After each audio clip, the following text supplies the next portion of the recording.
তোর সাহস কি করে হয় আমার কাছ থেকে তথ্য নিয়ে অন্য গ্যাংদেরকে দিবি, আর আমি সেটা জানতে পারবো না? তুই ভেবেছিস কি আমাকে? আমি ইমরান শিকদার। কখন কোথায় কি করিস তোরা, সব খবর আমার কাছে ঠিকই আসে। আর তুই ভাবলি কি করে অন্য আরেকটি গ্যাংকে আমার চলাফেরার প্রত্যেকটা মোমেন্টের খবর দিবি আর আমি জানতে পারবো না? বস, বিশ্বাস করেন, আপনি যা ভাবছেন একদমই ভুল। আমি কাউকে কিছু ইনফরমেশন দেইনি। আপনার ব্যাপারে যা শুনেছেন সম্পূর্ণই ভুল। প্লিজ ছেড়ে দিন আমাকে। ইমরান শিকদার কখনো ভুল ইনফরমেশন নিয়ে তার ছেলেদের জেরা করে না। বুঝতে পেরেছিস তুই? তোর জীবন এইখানে সমাপ্ত। কথাটা বলেই ইমরান শিকদার ছেলেটার মাথায় গুলি করে দেয়। মুহূর্তেই পুরো গোডাউন ঘর নিস্তেজ হয়ে পড়ে। সবাই চুপচাপ হয়ে দাঁড়িয়ে আছে মাটির দিকে তাকিয়ে। ছেলেটা মাটিতে লুটিয়ে পড়ে, মাথায় দিয়ে রক্ত বের হয়ে ফ্লোর ভিজে যেতে লাগে। এটা দেখে ইমরান শিকদার হাসতে হাসতে সেইখানে থাকা সবাইকে উদ্দেশ্য করে বলে, আজকের পর থেকে যদি কেউ গাদ্দারি করে, তারপর তার সঙ্গে ঠিক এইরকমই হবে। তোরা দেখ, এরে যে হাল করেছি ঠিক একই হাল তোদেরও হতে পারে। বস, আমরা আপনার সঙ্গে কখনো গাদ্দারি করব না। আমরা ছোটো থেকে বড় হয়েছি আপনার সঙ্গে, মরলেও আপনার সঙ্গে, বাঁচলেও আপনার সঙ্গে। অন্যদিকে এই ফকিন্নির বাচ্চা, তুই আজকেও কলেজে এসেছিস ছেঁড়া ফাটা জামা পরে? তোকে না কয়বার বলেছি এইসব পোশাক আশাক পরে কলেজে আসবি না, এতে কলেজ সহ আমাদের মান সম্মান নষ্ট হয়। যদি বাইরের কেউ দেখতে পায় যে এই কলেজে ফকিন্নির বাচ্চারাও লেখাপড়া করে, তাহলে আমাদের মান সম্মান কোথায় যাবে? ফকিন্নিদের সঙ্গে আমরা লেখাপড়া করি, এটা শুনলে তো আমার বাবা মা এই কলেজ থেকে নিয়ে অন্য কলেজে দিবে। সরি আপু, আসলে আমরা তো অনেক গরিব। আমার মেধা থেকে এই কলেজে চান্স পেয়েছি, আর নতুন পোশাক আশাক পরে কলেজে আসার সামর্থ্য আমাদের নেই। আমার বাবার সামান্য একটা মুচি, ওই টাকা দিয়েই আমাদের সংসার চলে। কি বললি? কি বললি রে? তুই কি বললি? তোর বাবা সামান্য মুচি, একটা মুচির ছেলে আমাদের কলেজে পড়ে? আজকে প্রিন্সিপাল স্যারকে বিষয়টা জানানো দরকার না কি? তোকে রাখবে কলেজে না আমাদের রাখবে? কথাটা বলে এক প্রকার তেড়ে নেহা স্বাধীনের সামনে থেকে প্রিন্সিপাল স্যারের রুমের দিকে অগ্রসর হয়। কোনো দিকে না তাকিয়ে স্বাধীন সেইখানে দাঁড়িয়ে থেকে মাটির দিকে তাকিয়ে ভাবতে থাকে। আল্লাহ, আমার জন্ম নেওয়াটাই কি ভুল ছিল? তোমার পাপিষ্ঠ বান্দা কি আমি, যে এত অবহেলার মধ্যে আমাদের বাঁচিয়ে রেখেছ?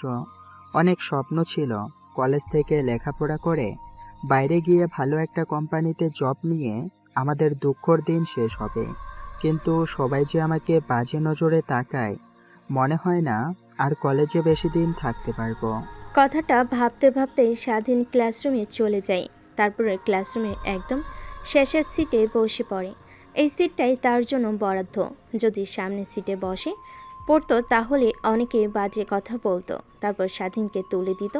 এর থেকে পিছনের সিটে এসে বসাই ভালো। অন্যদিকে স্যার, আমি কি কেবিনে আসতে পারি? আরে নেহা মামুনি জি, আসো আসো, ভিতরে আসো। তা হঠাৎ কি মনে করে আসলে? স্যার, আপনার কাছে আসার একটা কারণ আছে। আমরা যে কলেজে পড়ি, এই কলেজটা কি গরিবদের নাকি বড় লোকদের? কেন মা, হঠাৎ এই কথা যে? বড় লোক আর গরিবদের কথা উঠছে কেন? কলেজটা তো সবাই পড়তে পারবে। যাদের মেধা ভালো, জ্ঞান ভালো, আর যাদের পড়াশোনার প্রতি আগ্রহী আছে, তারাই পড়তে পারবে। কেন আজ হঠাৎ এমন প্রশ্ন? না মানে স্যার, আমরা তো জানি আমাদের টাকা দিয়েই এই কলেজটা চলে। যদি আমরা কেউ এই কলেজে না পড়ি তাহলে কেমন হবে বলেন তো? দেখো মা, তুমি সম্পূর্ণ ভুল বলছো। তোমাদের টাকা দিয়ে নয় এই কলেজটা চলে, আরও অনেক জায়গা থেকেই ডোনেশন আসে, প্লাস সরকারি কিছু সহযোগিতা দ্বারা তোমাদের কাছ থেকে টাকা নেই। এটা ঠিক।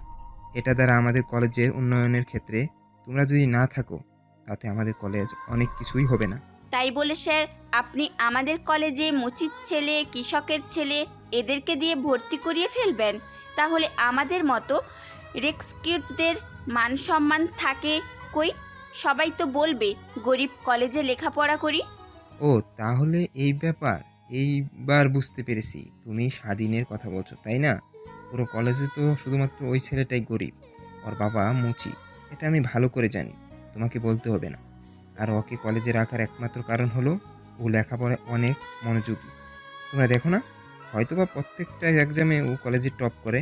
তোমাদের মতো ভালো ভালো জায়গায় টিউশনি করে না, শুধুমাত্র কলেজে যা লেখাপড়া করে তাই। তারাও চলে, তারপরে দেখেছো কলেজে প্রত্যেকবার টপার হয়। তোমরা এত ভালো ভালো জায়গায় টিউশনি করো, তাও তো স্বাধীনকে টপকাতে পারো না।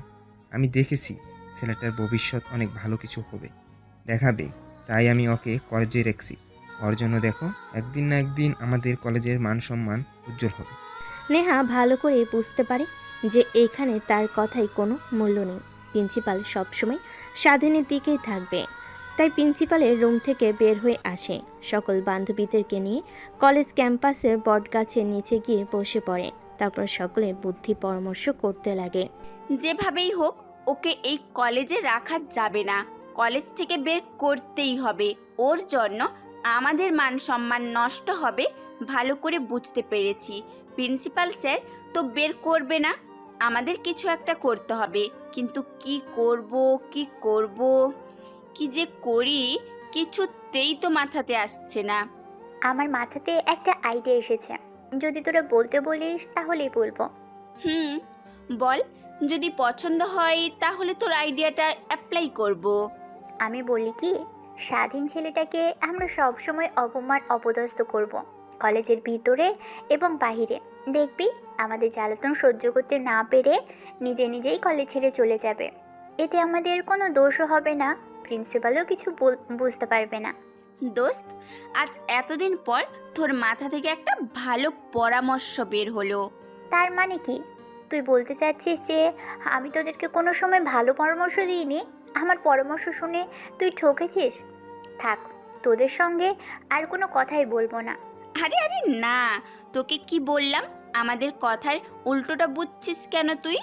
তারপর নেহার বান্ধবী তাদের সবাইকে রাগ দেখিয়ে সেইখান থেকে উঠে ক্লাসরুমের দিকে চলে যায়। তখনই তার বন্ধুরা এসে স্বাধীনের কাছে বসে পড়ে। কি রে দোস্ত, কেমন আছিস? অনেকদিন তো হলো, রাতের আধারে বের হওয়া হয় না। দিন দিন তো শহরে গুন্ডার বখাটেদের উৎপাত বেড়েই চলেছে। একদিন চল সময় করে বের হই, কি বলিস তুই? আরে শালা, তোদের কতবার বলেছি যে ক্লাসরুমের মধ্যে আমাদের এই গোপন বিষয় নিয়ে কথা বলবি না। যদি কেউ জানতে পারে তাহলে তোদের কি অবস্থা হতে পারে একটাবার ভেবে দেখেছিস? তারপর স্বাধীন তার বন্ধুদের সঙ্গে কথা বলতে লাগে। ঠিক তখনই ক্লাসরুমে প্রবেশ করে স্যার। তারপর স্বাধীন মনোযোগ দিয়ে ক্লাস করতে লাগে। ক্লাস করা শেষ হলে বন্ধুদের সঙ্গে লাইব্রেরিতে চলে যায়। তারপরে কিছু বই পড়ে স্বাধীনের কিছু প্রয়োজনীয় বই লাইব্রেরি থেকে নিয়ে ক্লাসরুমে চলে আসে। ক্লাস শেষ করে কলেজে যখন ছুটি হয় সবাই চলে যায়। স্বাধীন আর তার 10 জন বন্ধু মিলে সোজা লেকের পাড়ে চলে যায়। তারপর সবাই বসে আড্ডা দিতে লাগে। এটাই স্বাধীনদের ফ্রেন্ড সার্কেল, যেটা শহরে সবাই দ্য ট্রেল ফ্রেন্ড সার্কেল নামে চেনে। তারপর সবাই আনন্দ মজা করতে লাগে। ঠিক তখনই স্বাধীন সবাইকে একত্র করে বলতে লাগে। শোন, তোরা যে মাঝে মধ্যে আউট অফ কন্ট্রোল হয়ে যাস, ক্লাসরুমে কলেজে এসব বিষয় নিয়ে কখনো কথা বলবি না। কারণ আমাদের এই গ্রুপটা যদি কেউ জানতে পারে তাহলে আমাদের তো কোনো ক্ষতি করবে, আমাদের ফ্যামিলিরও ক্ষতি করতে পারে, বুঝেছিস? তুই কি চাস তোর জন্য তোর ফ্যামিলির কোনো সমস্যা হোক? না, চাই না যে আমাদের জন্য আমাদের ফ্যামিলির কোনো ক্ষতি হোক। আচ্ছা তুই বল, কি করতে হবে আমাদের? দিন দিন শহরের সন্ত্রাসীদের উৎপাত একদমই বেড়ে যাচ্ছে। আমরা তো শুধু ছোটখাটো যারা অন্যায় করে পকেটমার, চোর, এদেরকে শায়েস্তা করি, কিন্তু যারা বড় বড় আন্ডারওয়ার্ল্ডের গডফাদার, পুরো দেশের যারা নিয়ন্ত্রণ করতে, সন্ত্রাসীদের দিয়ে তাদের কিভাবে আমরা ঠেকাবো বল? একটা গাছকে যখন মারতে যাবি তখন গাছের আগাছা কেটে ফেলে কোনো লাভ নেই। যদি শিকড়টা উপড়ে ফেলতে পারি তাহলেই পুরো গাছটা মরে যাবে। আমি তোদেরকে কি বোঝাতে চাচ্ছি বুঝতে পেরেছিস নিশ্চয়? হ্যাঁ, বুঝতে পেরেছি। তাহলে এখন কি আমাদের মোকাবেলা হবে গ্যাংস্টারদের সঙ্গে? গ্যাংস্টারদের বিরুদ্ধে গেলে আমাদের অনেক অস্ত্রশস্ত্র লাগবে, যা আমাদের এখন নেই। আমাদের পারফেক্ট প্ল্যান এগুলো করতে হবে, যেটা এখন আমাদের সম্ভব না। আমি বলি কি, একটা গুপ্ত রুম নিতে হবে আমাদের। সেখানে আমরা সব গ্যাংস্টারদের নিয়ে রিসার্চ করব। তারপর বের করব গ্যাংস্টারদের গডফাদারকে। তারপর আমরা যারা অন্যায় করে ছোটখাটো তাদেরকে সাহায্য করব। আর কিছু কিছু টাকা জোগাড় করে আমরা অস্ত্র শস্ত্র কিনব। আর এগুলো নিয়ে ট্রেনিং নিতে হবে, যেহেতু আমাদের মোকাবেলা হবে ভয়ঙ্কর ভয়ঙ্কর গ্যাংস্টারদের সঙ্গে। আমাদের নিশ্চয় ওদের থেকে পাওয়ারফুল হতে হবে। কিন্তু আমাদের তো ক্যারিয়ার আছে, এইটাতে তো ফোকাস দিতে হবে। আমি তো তোদের আগেই বলেছি, আমাদের কেরিয়ার আছে। আমাদের দিনের বেলা পরিচয় থাকবে একটা, রাতের বেলায় পরিচয় হয়ে যাবে আর একটা, দ্য 10 ফ্রেন্ড সার্কেল। আমাদের গ্যাংয়ের নাম সবাই যেন নাম শুনে ভয় পায়, থরথর করে কাঁপে। আমাদের গ্যাংটা একরকম পর্যায়ে নিয়ে যাব, কিন্তু আমাদের গ্যাংয়ের মূল উদ্দেশ্য থাকবে শুধুমাত্র যারা গরিবদের উপর জুলুম করে, যারা অন্যায় অবিচার কাজ করে, তাদের বিরুদ্ধে দাঁড়িয়ে তাদেরকে শেষ করা। অন্যান্য গ্যাংদের মতো না, যারা গরিবদের জুলুম করে। আর আমাদেরটা থাকতে হবে একদমই ভিন্ন, গরিবদেরকে সাহায্য করা। এতে দেখবি খুব অল্পতেই আমরা সকলের মাঝে জনপ্রিয়তা অর্জন করব। আমাদের থাকবে রাতের বেলায় অন্য আর একটা রূপ, দিনের বেলায় অন্য আর একটা জগতের রূপ। বুঝতে পেরেছি, তুই আমাদেরকে নিয়ে একটা গ্যাং তৈরি করতে চাচ্ছিস। আমরা তোর কথায় একমত আছি। তারপর সবাই একত্রে হাত মিলায়, জোরে বলে ওঠে। এইভাবে অনেকটা সময় পার হয়ে যায় পার্কের মধ্যে।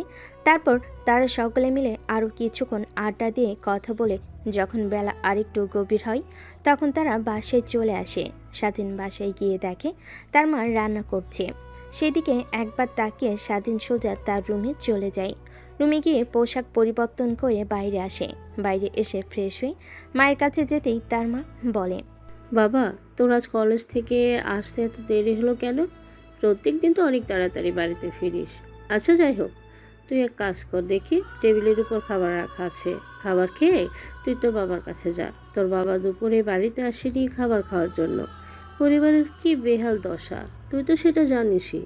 একবেলা কাজ না করলে সংসারে ঠিক মতো চলতে পারে না। তুই গিয়ে কাজ কর আর তোর বাবাকে পাঠিয়ে দে। ঠিক আছে মা, আমি খাবার খেয়ে তারপর না হয় যাই। তারপর স্বাধীন খাবার খেতে লাগে। খাবার খেয়ে তারপর বাসা থেকে বের হয়ে যায়। হাঁটতে হাঁটতে ফুটপাত দিয়ে তার বাবা যেইখানে বসে কাজ করতে লাগে সেই দিকে চলে যায়। গিয়ে দেখে তার বাবা একটা লোকের জুতা পরিষ্কার করছে। এটা দেখে অনেকটা খারাপ লাগে, কিন্তু কি আর করার, তাকেও এই কাজ করতে হয়। তারপর ধীরে ধীরে তার বাবার দিকে এগিয়ে যেতে লাগে। ঠিক তখনই দেখে একটা লোক তার বাবার বুকে সজোরে একটা লাথি দেয়। তুই চিনিস না আমি কি? আমি হলাম এই শহরের নামকরা গ্যাংস্টার ইমরান শিকদার। শালা, আর তুই আমার কাছে টাকা চাস? তোর সাহস তো কম না। কি বলছেন স্যার? আমি আপনার জুতা পরিষ্কার করে দিচ্ছি। আমি আপনার কাছ থেকে আমার প্রাপ্য মজুরি চাচ্ছি, এর থেকে কিন্তু বেশি কিছু চাচ্ছি না। কিন্তু আপনি আমাকে দেবেন না কেন? আর ইমরান শিকদার কে? আমি তো তাকে চিনি না। স্বাধীনের বাবার কথা শুনে ইমরান শিকদারের শালার অনেক রাগ উঠে যায়। তাই স্বাধীনের বাবাকে আবার সজোরে একটা থাপ্পড় লাগিয়ে দেয়। অন্যদিকে দূর থেকে স্বাধীন সব কিছুই দেখছিল, কিন্তু কিছু করেনি তার। কি করবে সে? তার বাবাকে কিভাবে বাঁচাবে? শুধুমাত্র দেখে যাওয়া ছাড়া। তাই তো সে তৈরি করতে চাচ্ছে এক বড় গ্যাং, যার কাজ থাকবে বাংলাদেশের সব গ্যাংস্টারকে খতম করা। কুত্তার বাচ্চা, তুই ইমরান শিকদারকে চিনিস না তাই না? তোর বাবা ইমরান শিকদার। তুই যে কারো কাছে গিয়ে বলবি ইমরান শিকদারকে, কেউ বলে দেবে। আর তুই কোথাকার কে? ইমরান শিকদারকে চিনিস না? এই ঢাকা শহরে যে রাজত্ব করে এক নামে সবাই চেনে, ইমরান শিকদার। সেই ইমরান শিকদারের কথাই বলছি।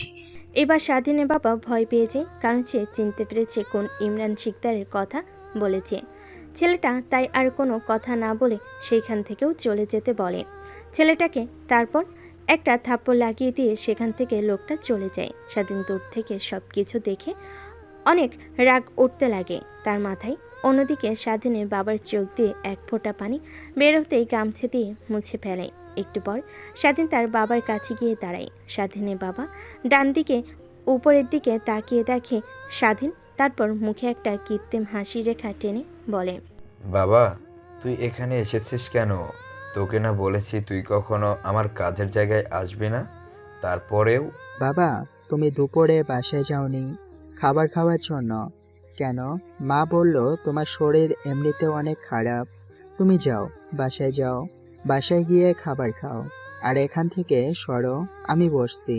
না, তোকে বসতে হবে না, যা বাসায় যা, একটু পর আমি বন্ধ করে আসছি। তোকে এখানে আমি দেখতে পারবো না। আমার বাবা সাহেব হবে, বড় অফিসে চাকরি করবে, তুই কেন এখানে বসতে যাবি? কাজকে কখনো ছোট বড় করে দেখতে নেই, কাজ তো কাজই হয় বাবা। এখন এত কথা না বলে যাও, তুমি বাসায় যাও, মা তোমার জন্য অপেক্ষা করছে খাবার নিয়ে। তারপর স্বাধীন তার বাবাকে অনেক জোর জবরদস্তি করতে লাগে। শেষমেশ স্বাধীনের বাবা হার মেনে সেখান থেকে চলে আসে। তারপর কাজ করতে লাগে। দেখতে দেখতে অনেকটা সময় পার হয়ে যায়। বিকেল গড়িয়ে সন্ধ্যা হতে লাগে। ঠিক তখনই নেহা তার বান্ধবীদেরকে নিয়ে গাড়ি নিয়ে স্বাধীন যেখানে কাজ করে তার সামনে দিয়ে যাচ্ছিল। ঠিক তখনই নজর যায় স্বাধীনের দিকে। গাড়িটা স্বাধীনের দোকানের সামনে ব্রেক করে। এক এক করে বের হয়ে আসে নেহা আর তার বান্ধবীরা। স্বাধীন এইখানে নেহা আর তার বান্ধবীদেরকে দেখে অনেকটা অবাক হয়ে যায়, কারণ জানে তারা এখন তাকে অনেক অপমান করবে, কিন্তু কি আর করার, সব কিছু তাকে মুখ বুজে সহ্য করতে হবে। তারপর নেহা স্বাধীনের সামনে গিয়ে তার টেবিলের ওপর জুতা রেখে বলে, এই মুচি, আমার জুতাতে অনেক ময়লা লেগে আছে, তুই একটু ময়লাগুলো পরিষ্কার করে দে। কথাটা স্বাধীনের অনেক ইগোতে বাজে, কিন্তু কি আর করার, সে এখন কিছু বলে এখানে ঝগড়ার সৃষ্টি হবে। তাই চুপচাপ নেহার পায়ে জুতা পরিষ্কার করে দিতে লাগে। পরিষ্কার করা হলে নেহা ইচ্ছে করেই তার জুসের বোতল থেকে জুস তার জুতোর ওপর ফেলে দেয়। এটা দেখে স্বাধীন একটু রেগে যায়, কিন্তু নিজেকে সামলে নিয়ে আবার পরিষ্কার করতে লাগে। এইভাবে অনেকবার নেহা তার জুতার উপর ইচ্ছে করে জুস ফেলতে লাগে। ঠিক স্বাধীন তখনই রেগে শক্ত করে নেহার জুতা ধরে ফেলে। নেহা এটা দেখে রেগে স্বাধীনের গালে ঠাস ঠাস করে কয়েকবার লাগিয়ে দিয়ে বলে, তার বাচ্চা, তোর কত বড় সাহস, আমার জুতাতে শক্ত করে হাত দিয়ে ধরিস? তুই জানিস আমার জুতার দাম কত? তোকে বিক্রি করলেও আমার এই একটা জুতার কেনাও যাবে না। তারপর নেহার বান্ধবীরা স্বাধীনকে অনেক অপমান করতে লাগে। স্বাধীন মুখ বুজে সব কিছু সহ্য করছিল। অনেক কথা বলে নেহার বান্ধবীরা গাড়িতে উঠে বসে।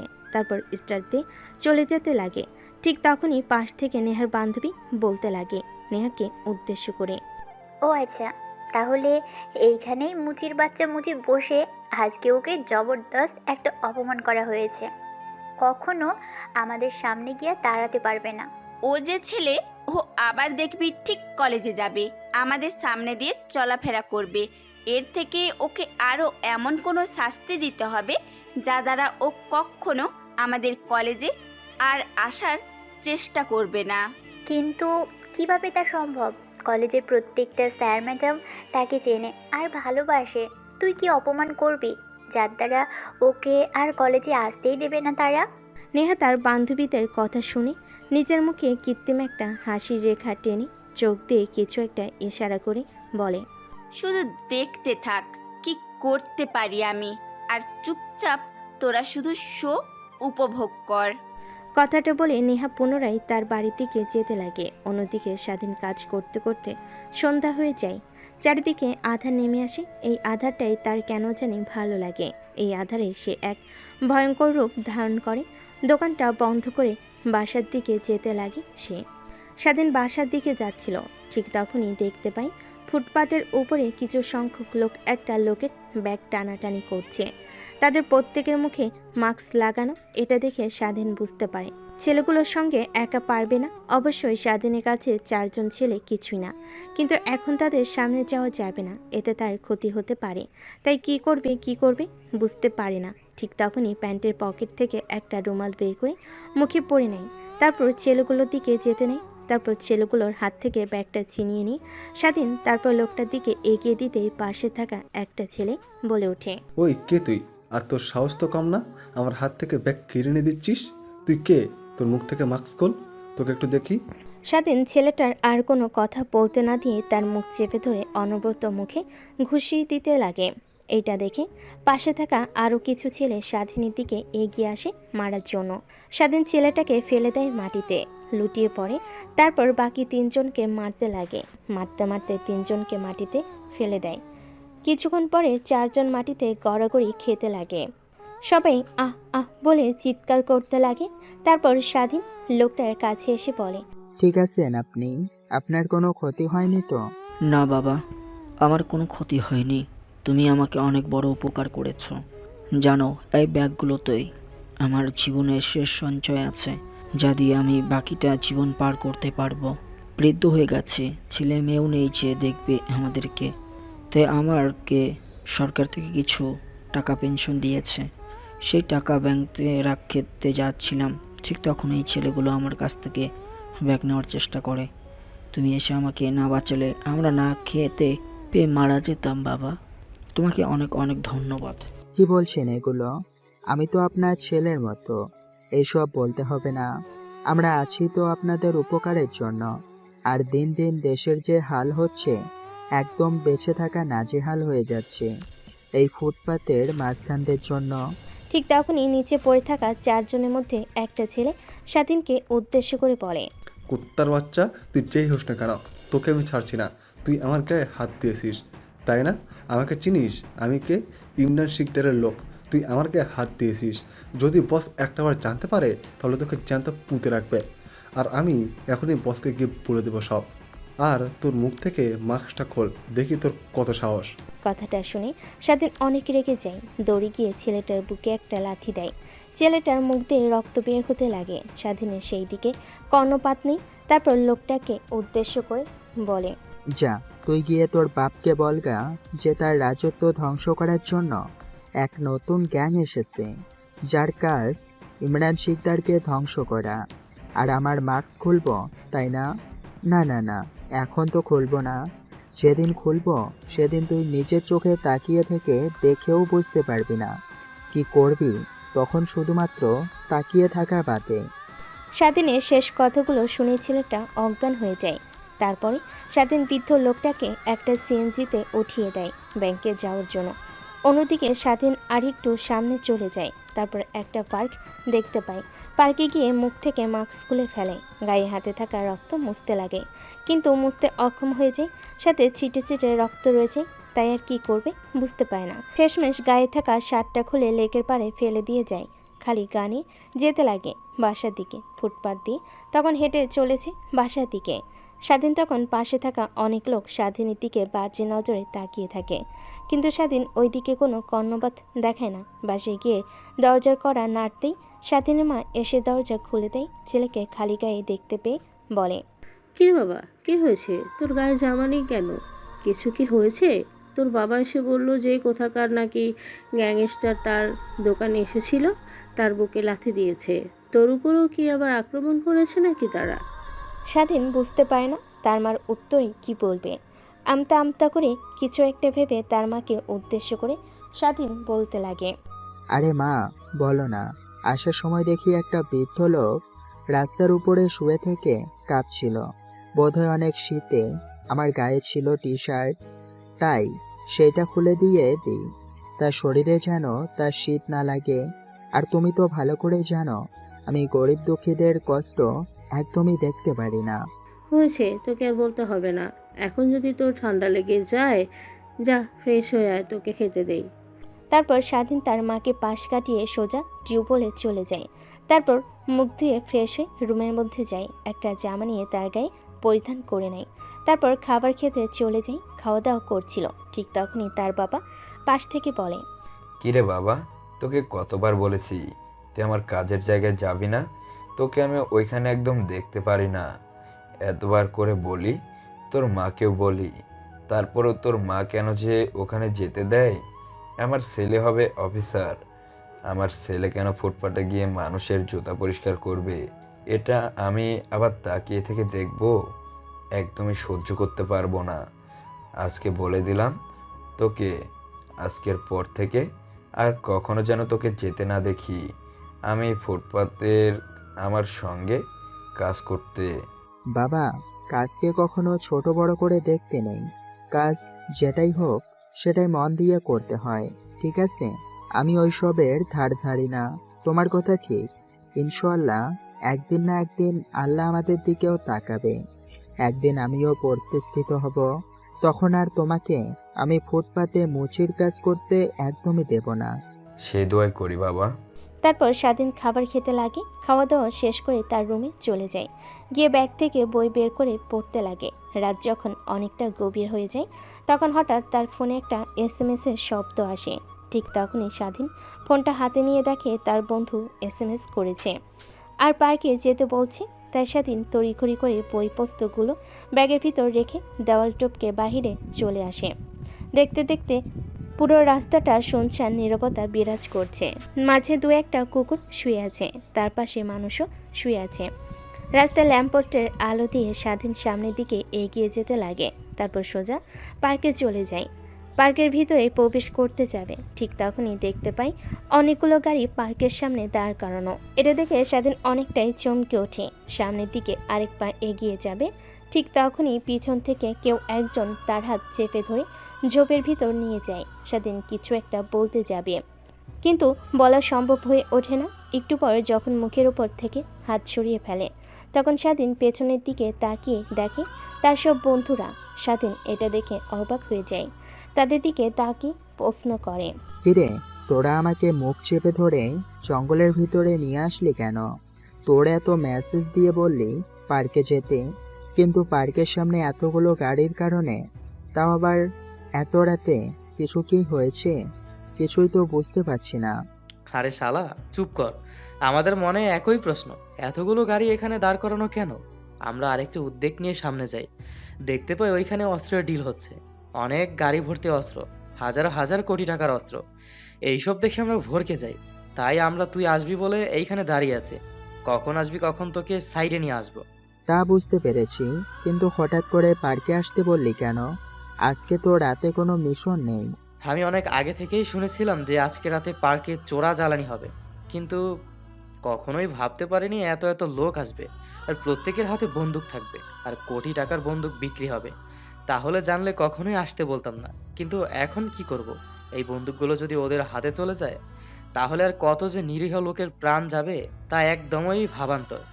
আমার কিছু মাথাতে ঢুকছে না, এখন তুই কিছু একটা বল। তারপর স্বাধীন ভাবতে লাগে কি করবে এতগুলো লোক, আর তারা মাত্র 10 জন, কিভাবে লড়বে?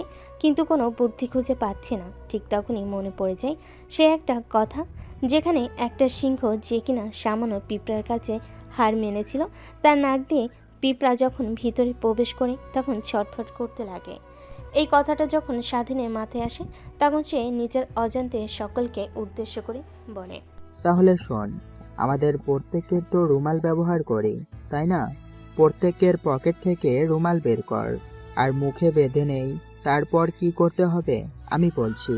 স্বাধীনের কথা অনুযায়ী প্রত্যেককে তার মুখে রুমাল বেঁধে নেয়। তারপর স্বাধীন সবাইকে উদ্দেশ্য করে বলে, এখন আমরা সোজা পার্কে প্রবেশ করব, কিন্তু মেন গেট দিয়ে নয়, পার্কের উল্টো সাইড দিয়ে, যেন কেউ দেখতে না পারে আমাদের।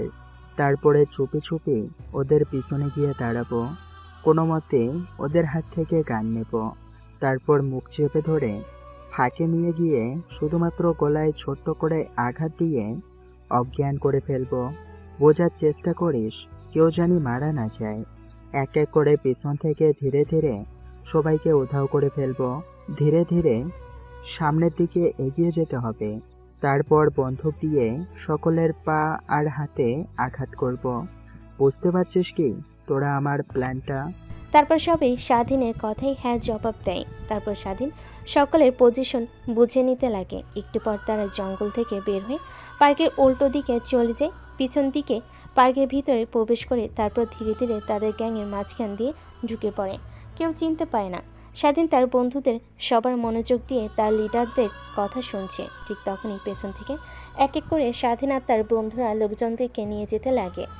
একটা ফাঁকা স্থানে নিয়ে গিয়ে গলায় আঘাত দিয়ে অজ্ঞান করে ফেলে। ধীরে ধীরে পিছন থেকে লোক সংখ্যা কমতে লাগে।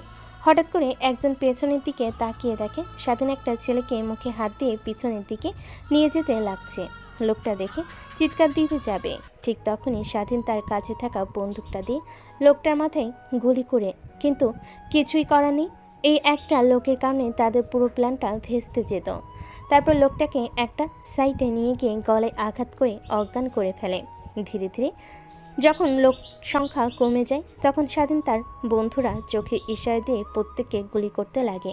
নিমেষেই এইখানে সবাই সজাগ হয়ে যায়। প্রত্যেকে বন্দুক হাতে নিয়ে যে যার পজিশনে চলে যায়। দেখতে পাই নিজেদের মধ্যেই গুলি করছে ওরা। স্বাধীন এটা দেখে কিছুটা ইঙ্গিত করতে পারে। তারপর প্রত্যেকে সবাই সাইডে চলে আসে। বুঝলাম না কি হলো। এটা ওরা তো নিজেরা নিজেদের মধ্যে গোলাগুলি করছে। আরে শোন, মাফিয়া জগৎটা আসলে অনেক খারাপ।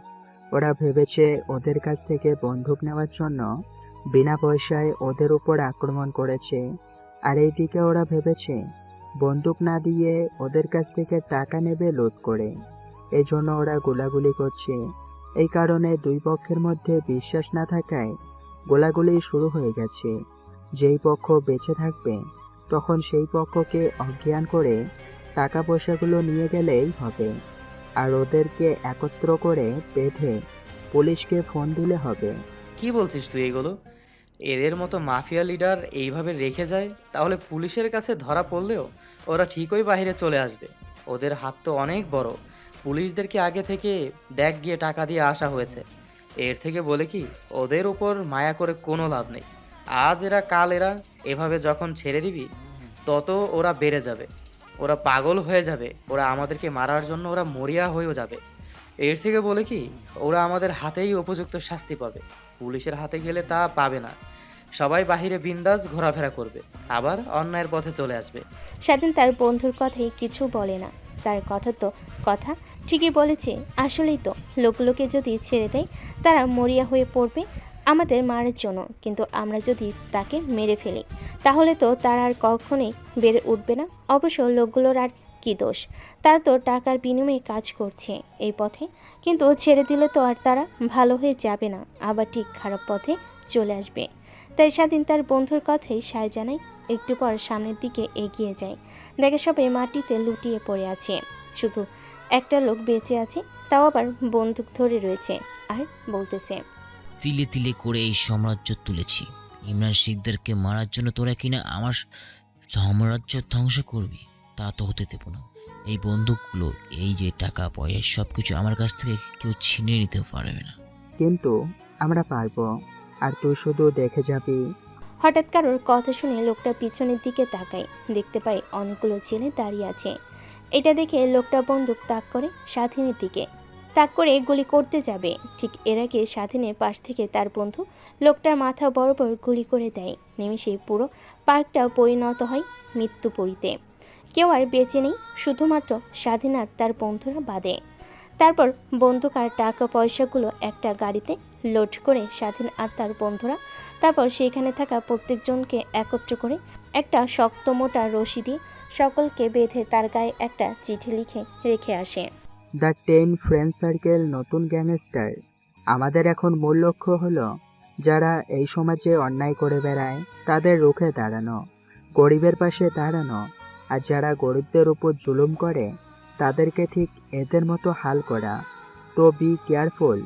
যারা এখনো খারাপ পথ থেকে ফিরতে পারোনি তারা ঠিকই ফিরে আসবে এই চিঠিটা পড়ে, আর না হলে বুঝতেই তো পারছো। তারপর স্বাধীন সেইখানে থাকা একটা লোকের পকেট থেকে ফোন বের করে ট্রিপল লাইনে ফোন করে ফোন রিসিভ হওয়ার পর ওই পাশ থেকে তখন স্বাধীন বলতে লাগে, প্লিজ প্লিজ স্যার, আমাদের বাঁচান, ওরা আমাদেরকে মেরে ফেলবে। প্লিজ স্যার বাঁচান, প্লিজ প্লিজ, আমরা মরতে চাই না স্যার। কথাটা বলে স্বাধীন ফোন কেটে দেয়। তারপর অট্ট হাসিতে লুটিয়ে পড়ে। স্বাধীনের হাসি দেখে সেইখানে থাকা তার সকল বন্ধুরা হাসতে লাগে। তারপর ফোনটা জোরে সোরে আছাড় দিয়ে ভেঙে ফেলে সেখানে। তারপর গাড়ি স্টার্ট দিয়ে চলে যেতে লাগে জঙ্গলের দিকে। ঠিক তখনই স্বাধীনের বন্ধু তার দিকে তাকিয়ে বলতে লাগে, এখন কি করবি? এত কোটি কোটি টাকার মাল সামান কোথায় রাখবি যদি পুলিশের হাতে ধরা পড়ি? আর আমাদের তো কোনো গুপ্ত আস্তানা নেই যে এইগুলো সেইখানে গিয়ে রাখবো। এখন তো এই মাল সামান নিয়ে বাইরে ঘোরাঘুরি করা আমাদের জন্য একদমই ক্ষতিকর। কি করব কিছুই মাথায় আসছে না। তুই কিছু একটা বল তো। দেখ, আমাদের জন্য পর্যাপ্ত পরিমাণের গুলি পেয়ে গেছি, বোমাও পেয়ে গেছি, আমাদের গ্যাংয়ের পাওয়ারফুল সব অস্ত্র পেয়ে গেছি, টাকাও পেয়ে গেছি। কিন্তু এখন একটা পরিত্যক্ত ঘর মানে জায়গা লাগবে, যার সম্পর্কে কেউ তেমন একটা জানে না। তোদের মধ্যে যদি কারো জানাশোনা থাকে কোনো গুপ্ত জায়গা যেখানে কেউ যাওয়া আসা করে না, আবার কেউ বুঝতেও পারবে না, হ্যাঁ, আমি একটা এরকম জায়গা চিনি। আমার দাদারা ছিল ডাকাত। তখন শুনেছি জঙ্গলের ঠিক মাঝখানে একটা পরিত্যক্ত বাড়িতে তারা সকল ডাকাতির মালসামান নিয়ে এসে রাখতো। একটা গুহার মধ্যে কেউ জানতে পারতো না। দাদা মাঝে মাঝে আমাদেরকে গল্প শোনাতো। আদৌ সত্যি কি মিথ্যা তা জানি না। অবশ্য আমার দাদির কাছ থেকেও শুনেছি আমার দাদা তার পুরো বংশ ছিল একটা ভয়ঙ্কর ডাকাত। সবাই তাদেরকে দেখে ভয় পেত। আমার মনে হয় কি একটাবার গিয়ে দেখে আসা উচিত জঙ্গলের মাঝখানে আদৌ কি সেই গুপ্ত গুহা আছে নাকি। তারপর স্বাধীন গাড়ি চালিয়ে যেতে লাগে গুহার দিকে। রাস্তার উপর গাড়ি রেখে হাঁটতে লাগে জঙ্গলের মাঝখানে। যদি গাড়ি নিয়ে যায় তাহলে গাড়ির টায়ারের চাপ দেখে আবার যদি অন্যান্য গ্যাং তাদের দিকে এগিয়ে আসে, এজন্যই ফাঁকে গাড়ি রেখে আসে। তারপর জঙ্গলের মাঝখানে গিয়ে দেখে কিছুই নেই। দেখতে পাই একটা ছোট্ট পাথর। স্বাধীন সেই দিকে এগিয়ে যেতেই হঠাৎ পাথরে হাত লেগে ঠিক তখনই একটা দরজা খুলে যায়। স্বাধীন আর তার বন্ধুরা এটা দেখে অনেক খুশি হয়। অবশেষে একটা গুপ্ত জায়গা পেয়েছে। তারা সেখানে রিসার্চ করতে পারবে, আরও অনেক কিছু করতে পারবে। তারপর পকেট থেকে ফোন বের করে ফ্ল্যাশ অন করে গুহার ভিতরে প্রবেশ করতে লাগে। গুহার ভিতরে অন্ধকার, আগের কিছুই নেই, শুধুমাত্র মাকড়সার জাল বিছানো, চারপাশে পরিত্যক্ত হয়ে আছে। তারপর স্বাধীন আর তার বন্ধুরা আশেপাশে পরিষ্কার করতে লাগে। একটা সুন্দর ঘর স্থাপিত হয় সেখানে। এটা দেখে স্বাধীন সবের কাছে এসে তার পায়ে হাত রেখে, শালা, তোকে নিয়ে একটা কাজের কাজ হয়েছে। তোর দাদারা যে আগে এরকম ছিল, আমাদের তো আগে বলিসনি। আরে শালা, মান সম্মানের একটা বিষয় আছে না? তোদেরকে এইভাবে বলবো তোরা আবার যদি আমাকে এই বিষয় নিয়ে খেপাতি। কিন্তু আমার বাপ এখন অনেক ভালো হয়ে গেছে। তারা আর এই কাজ করে না। শুধুমাত্র আমার দাদা তার দাদারা এই কাজ করতো। তারপর গুপ্ত গুহাটা পরিষ্কার করা হলো। গাড়ি থেকে সব মাল ভেতরে নিয়ে আসে, কিন্তু গুহাটা এখনো অন্ধকার। তাই স্বাধীন সকলকে বলে, কালকে সবাই যে যার বাসায় বলবি যে আমাদের গ্রুপ স্টাডি করতে হবে। তারপর এইখানে আসবো, আমাদের কাজ করতে হবে। ঘরটা একদম নতুন করে তুলতে হবে। অন্ধকার হয়ে আছে, অন্ধকার থেকে পরিপূর্ণ করতে হবে। এইখানে বেশ কিছু টাকা আছে, এটা দিয়ে আমরা ঠিক ভালো মতোই চলতে পারবো, এইটা বুঝতে পারছি। এই টাকাগুলো নিয়ে আমাদের গুহা নতুন করার জন্য সব মাল সামান নিয়ে কালকে রাতে আসবো। তারপর সব পরিষ্কার করে একদম নতুন করে তুলবো। এইখানে আমাদের রিসার্চ করতে হবে। ওকে বস, বুঝতে পারছি। তাই এখন আমার একটাই প্রশ্ন হলো যে আমার বাসায় কি বলে আসবো? যদি বলে গ্রুপ স্টাডি, তাহলে বলবে কার বাসায়, কখন আসবি, কি করবি? সব বন্ধু কোথাকার বন্ধু, এর থেকে বলে কি বন্ধু এভাবে রাতে লুকিয়ে লুকিয়ে আসলেই ভালো হবে। দেখ, আজ হয়তোবা আমার বাবা মা টের পেল না, কালকেও টের পেল না, পরশু হয়তোবা কোনোভাবেই বোঝা যাবে যে আমার রাত বাসাতে নেই। তখন কি হবে? স্বাধীন একদম ঠিক কথা বলেছে। আমরা বলবো যে কিছু মাস পরে এক্সাম, তার জন্য সব বন্ধু মিলে গ্রুপ স্টাডি করব। আমরা না হয় তোর বাসার কথা বলবো, তুই না হয় আমার বাসার কথা বলবি। কি বলিস? তারপর সবাই সাজায় যে তারা গ্রুপ স্টাডির কথা বলবে। না হলে তাদের ফ্যামিলি যদি একটাবার বুঝে যায় তারা রাতে তাদের রুমে থাকে না, তাহলে অনেক কথা শুনতে হবে তাদের। তাই রুমের ভিতরে যতটুকু পারে তারা জায়গায় জায়গায় পরিষ্কার করে ফেলে। শুধুমাত্র এখন লাইট দিয়ে আলোকিত করতে হবে রুমটা। তারপর সবাই গুহা থেকে বের হয়ে যায়। তারপর গুহার যে বন্ধ করার সুইচটা, সেটা চাপ দিতেই গুহা বন্ধ হয়ে যায়। তারপর তারা গাড়িটা নিয়ে গিয়ে একটা খালে ফেলে দেয়। তারপর সবাই যে যার বাসায় চলে যায়। স্বাধীন তার বাসায় গিয়ে দেওয়াল টপকে ভিতরে প্রবেশ করে। দরজা দিয়ে ভিতরে ঢুকে দরজাটা আটকে দিয়ে খাটের উপর গিয়ে ঘুমানোর চেষ্টা করে। পরের দিন সকালবেলা, বস, আপনি এখনো ঘুমাচ্ছেন? ওইদিকে কে বা কারার জন্য আমাদের পুরো গ্যাংকে মেরে ফেলেছে। সঙ্গে বিদেশ থেকে যে গ্যাংস্টার এসেছিল আমাদের সাথে অস্ত্র ডিল করতে, তাদেরকেও মেরে ফেলেছে। আমাদের কোটি কোটি টাকা অস্ত্র কারা যেন নিয়ে চলে গেছে। কি বলছিস তুই? কার এত বড় সাহস যে আমার সঙ্গে পাঙ্গা নিতে যাবে? দেখ, দুই পক্ষের মধ্যে গ্যাঞ্জাম লেগে দেখ গিয়ে আমাদের লোক কিংবা ওই পক্ষের লোক টাকা পয়সা অস্ত্র শস্ত্র নিয়ে চলে গিয়েছে, আর যারা মারা গিয়েছে তাদেরকে ওইখানে রেখে চলে গিয়েছে। না বস, আপনি একদমই ভুল ভাবছেন। ওইখানে যারা গিয়েছিল আমাদের লোক সবাই মারা গিয়েছে, আর বিদেশ থেকে যারা এসেছিল ডিল করার জন্য তারা মারা গিয়েছে। কেউ ফেরেনি দেশ থেকে। আমরা অনেক খোঁজখবর নিয়েছি, আর সকলকে মেরে একত্রে একটা রশিদে বেঁধে রেখে গিয়েছে। আর তাদের মধ্যে একজনের পকেটে একটা চিঠি পাওয়া গিয়েছে। কথাটা শুনে ইমরান শিকদার একটু নড়েচড়ে বসে, কারণ ছেলেটার বলা কথাগুলোর মধ্যে আসলেই কেমন যেন একটা রহস্যের গন্ধ পাচ্ছে। তাই সে উদ্বেগ নিয়ে ইমরান শিকদারের ছেলেটাকে প্রশ্ন করে। কি বলছিস তুই? চিঠি রেখে গেছে, তাও আবার আমাদেরকে মেসেজ দেওয়ার জন্য? দেখি একবার মেসেজটা দেখি। বস, আমরা তো পাইনি চিঠিটা, পুলিশের হাতে পড়েছে। আর আমি ফোন করছি, আমাদের কাছে চলে আসবে। আপনি একটাবার টিভি অন করে দেখেন আমাদের লোকদের কীভাবে মেরেছে। নিশ্চয়ই আমাদের টপকানোর জন্য এই ঢাকা শহরে আরও কোনো এক নতুন গ্যাংয়ের উপস্থিত হয়েছে আমাদের নজরদারির আড়ালে। কি বলছিস তুই? দুই একটা ছেলেদেরকে মেরেই আমাদের গ্যাংকে ধ্বংস করা এতটা সহজ না। আমি তিলে তিলে আমার এই পুরো সাম্রাজ্য গড়ে তুলেছি। আমি তো আমার চোখের সামনে আর এটা নষ্ট হতে দেখতে পারবো না। কে এই কাজ করেছে খোঁজ লাগা। আজকের দিনের মধ্যে যদি না পারিস তাহলে তোদের সবার খবর আছে। আর টিভিটা অন করে যা, আমি দেখি খবর। তারপরে লোকটা যাওয়ার সময় টিভি অন করে। দরজা লাগিয়ে চলে যায় ইমরান শিকদার। ইমরান শিকদার একটা মেয়ে নিয়ে শুয়েছিল, তাকে জোর করে তুলে রুম থেকে বাহির করে দেয়। টিভিতে দেখানো শুরু করে পুরো খবর। গোডাউন ঘরের রক্তে পরিণত হয়ে আছে। প্রত্যেকটা কোণে কোণে রক্তের ছাপ স্পষ্ট, যেখানে তার ছেলেপেলে মরে পড়ে আছে। আবার বিদেশ থেকে যারা এসেছিল তাদেরও মৃতদেহ পড়ে আছে। এখানে এক অন্যরকম রক্তক্ষয়ী দৃশ্য, যেটা দেখে স্বয়ং ইমরান শিকদার কেঁপে ওঠে, কারণ সে তার জন্মে কখনো এরকম কিছু দেখেনি। ইমরান শিকদার রেগে তার মাথার চুল চেপে ধরে, নিজের হাত দিয়ে আর জোরে চিৎকার দিতে লাগে। ঠিক তখনই টিভির ভিতর থেকে খবরে বলতে লাগে, ঢাকা মিরপুর কেন্দ্রীয় পৌর পার্কে রাত আনুমানিক 2টার দিকে বাংলাদেশি গ্যাংস্টার প্লাস বিদেশি গ্যাংস্টারদের মাঝখানে অস্ত্রের ডিল হচ্ছিল। ঠিক তখনই তাদের দুই পক্ষের কথা কাটাকাটির পর্যায়ে তারা বাংলাদেশের গ্যাংস্টারের সঙ্গে লেগে পড়ে। অন্যদিকে বিদেশি গ্যাংস্টাররাও কম চায় না, তারাও লেগে পড়ে।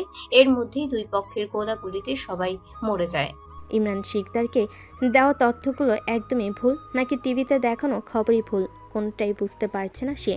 টিভিতে খবরে বলছে অন্য কথা, আর এইটা দেখে ইমরান শিকদার অনেকটা রেগে যায়। নিজের রাগকে কন্ট্রোল করতে না পেরে রুমের বাহিরে চলে আসে। ওই অবস্থাতেই বাহিরে এসে জোরে জোরে চিৎকার দিতে লাগে। অন্যদিকে তার ছেলেপেলেরা ইমরান শিকদারের ওই রকম রক্তক্ষরণ চিৎকার শুনে ভয় পেয়ে যায়। তারপর সবাই বাড়ির ভিতরে প্রবেশ করে। ইমরান শিকদার সকল ছেলেদেরকে উদ্দেশ্য করে বলে, আমার সাথে কি মশকরা করা হচ্ছে নাকি? টিভিতে বলছে আরেক খবর আর তুই বলছিস আরেক কথা। কোনটা সত্যি কিছুই তো বুঝতে পারছি না। বস, আমি তো নিজেও চাই না টিভিটা অন করলে ওই খবর প্রচার করা হচ্ছে। এর মধ্যে নিশ্চয়ই কোনো না কোনো কারণ তো আছেই। আমাদের সেটাকে বের করতে হবে। নাকি যারা মেরেছে তাদের লোকজনদের সঙ্গে নাকি পুলিশের হাত রয়েছে। আমি ভালো করেই বুঝতে পারছি এটা নির্ঘাত পুলিশদের কাজ। শালারা নুন খেয়ে আমাদের গুণ না গিয়ে অন্যের পক্ষে চলে গেল। এটা তো একদমই বেমানান হয়ে গেল। শালা ওদের খবর আছে। এখনই ফোন করে আসতে বল ইন্সপেক্টরকে আমার বাসায়। কথাটা বলে যে ইমরান শিকদারের ছেলেটা পুলিশ কনস্টেবলকে ফোন করতে যাবে, ঠিক তখনই দৌড়াতে দৌড়াতে রুমের ভিতর প্রবেশ করে পুলিশ ইন্সপেক্টর। ইমরান শিকদার দেখে রেগে গিয়ে ধরে দেওয়ালের কাছে নিয়ে গিয়ে বলে, কুত্তার বাচ্চা, তুই আমাদের হয়ে খাবি আবার অন্যের গিয়ে গান গাবি? এটা তো হওয়া যায় না। আবার আমার কাছে এসেছিস দৌড়াতে দৌড়াতে। তোর মতলব কি? তোর অবস্থা কিন্তু শেষ করে ফেলবো। আমার লোকজনকে মেরে ফেলেছিস। ওরা আমার কোটি কোটি টাকার অস্ত্র নিয়ে গেছে। ওরা ওদের কি অবস্থা করব ওরা একটা বারও ভাবতে পারবে না। বস শান্ত হন, এত রাগান্বিত হবেন না। আমরা টিভিতে প্রচার করেছি মিথ্যা নিউজ, না হলে আমাদের উপর মহল থেকে অনেক প্রভাব আসবে আর কেসটার সলিউশন করার জন্য অনেক প্যারা আসবে। এর জন্যই আমরা সাংবাদিকের কাছে মিথ্যা কথা প্রচার করেছি। আদেও আমরা বুঝতে পারছি এখানে তৃতীয় পক্ষের কোনো গ্যাংস্টার এসে আক্রমণ করেছিল আর আপনার লোকদের মেরে সেখানেই রেখে গিয়েছে। তাদের একজনের পকেট থেকে আমি একটা চিঠি পেয়েছি।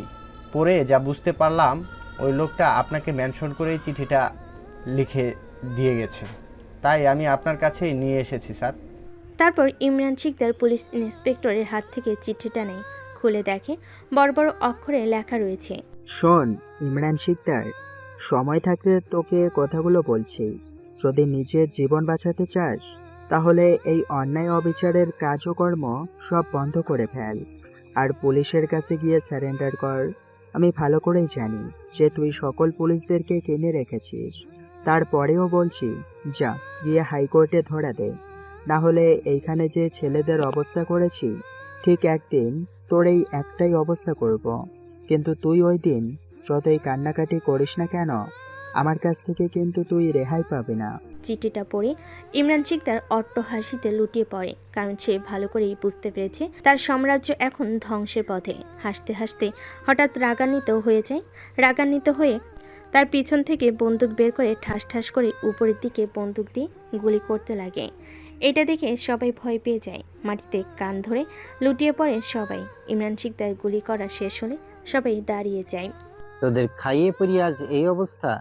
তোদের যে সামান্য গুলির শব্দ সহ্য করতে পারছিস না, সবাই মাটিতে লুটিয়ে পড়েছিস।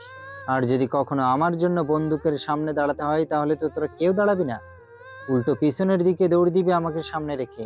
কথাটা শুনে সকলে জোরে জোরে চিৎকার দিয়ে বলতে লাগে, না বস, আমরা আপনাকে ছেড়ে কখনো ফুটে যাব না। আমরা সর্বক্ষণ আপনার পাশে আছি। আসলে হঠাৎ গুলি করে আমরা ভয় পেয়ে গিয়েছিলাম, তাই মাটিতে লুটিয়ে পড়েছি। সরি স্যার, কিন্তু কখনোই এটা ভাববেন না যে আপনাকে সামনে রেখে আমরা পিছন থেকে পালিয়ে যাব। আমরা সব সময় আপনার সামনে গিয়ে দাঁড়াবো, কোনো ভয় নেই, আমরা আপনার পাশে আছি।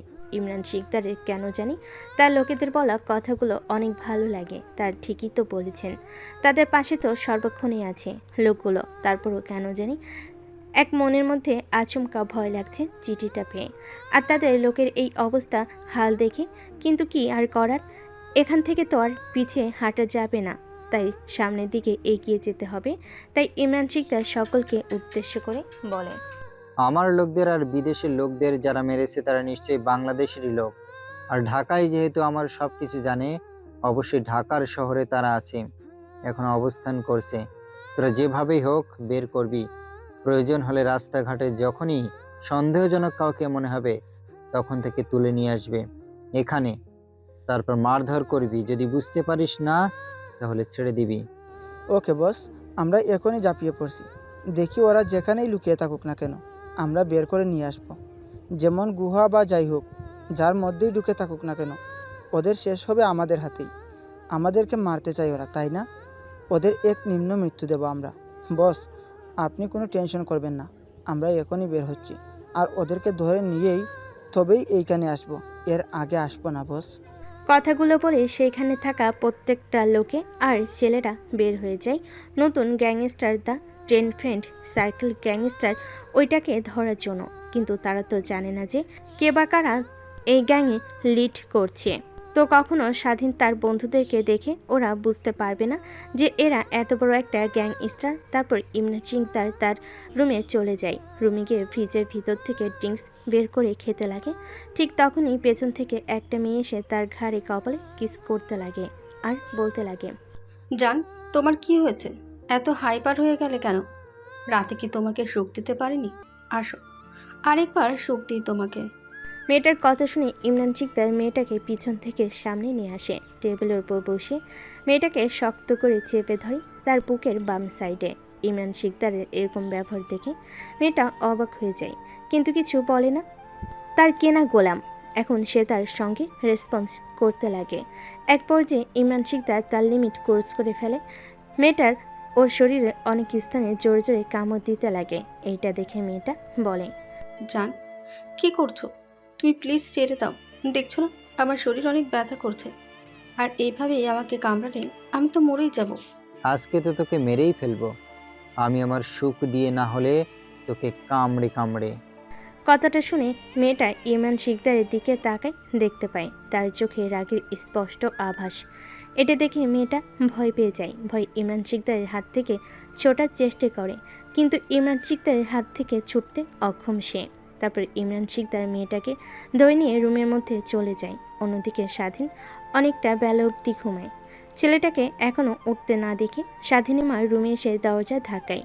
স্বাধীনের ঘুম ভেঙে যায়। হকচকিয়ে চোখ খুলে দিয়ে দরজা খুলে দেখে তার মা দরজার সামনে দাঁড়িয়ে আছে। মা, এত ডাকাডাকি করছো কেন? কাঁচা ঘুম ভেঙে দিলে। এত সকালে কেউ ডাকাডাকি করে? একটু ঘুমাচ্ছি, আর তুমি? বোকা ছেলে, একটাবার ঘড়ির দিকে তাকিয়ে দেখ, বাজে আর কত? বলছিস 9টা, দেখ 9টা বেজে গিয়েছে। তুই কলেজে যাবি না? তুই তো কোনো দিন কলেজ মিস করিস না, আজ এত বেলা অবধি ঘুমাচ্ছিস? তোর শরীর ঠিক আছে তো বাবা, নাকি অসুস্থ? তুই জ্বর এসেছে নাকি?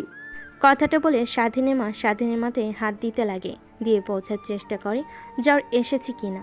এটা দেখে স্বাধীন মুচকি হাসি দেয়, তারপর তার মাকে উদ্দেশ্য করে বলে, আরে না মা, জ্বর আসেনি। আসলে অনেক রাত অবধি পড়েছি তো, তাই সকালে ঘুম থেকে উঠতে একটু লেট হয়েছে। আচ্ছা যাও তুমি, আমি ফ্রেশ হয়ে আসছি। তুমি আমার জন্য খাবার বেড়ে রাখো, আমি এসে খেয়ে জলদি জলদি কলেজে যাব। আবার কলেজের সময় শেষ হয়ে যেতে পারে, তখন আবার দেখবে প্রিন্সিপাল স্যার আমাকে অনেক কথা শোনাবে। তারপর স্বাধীন সোজা রুম থেকে বের হয়ে ফ্রেশ হয়ে গোসল করে বাইরে আসে।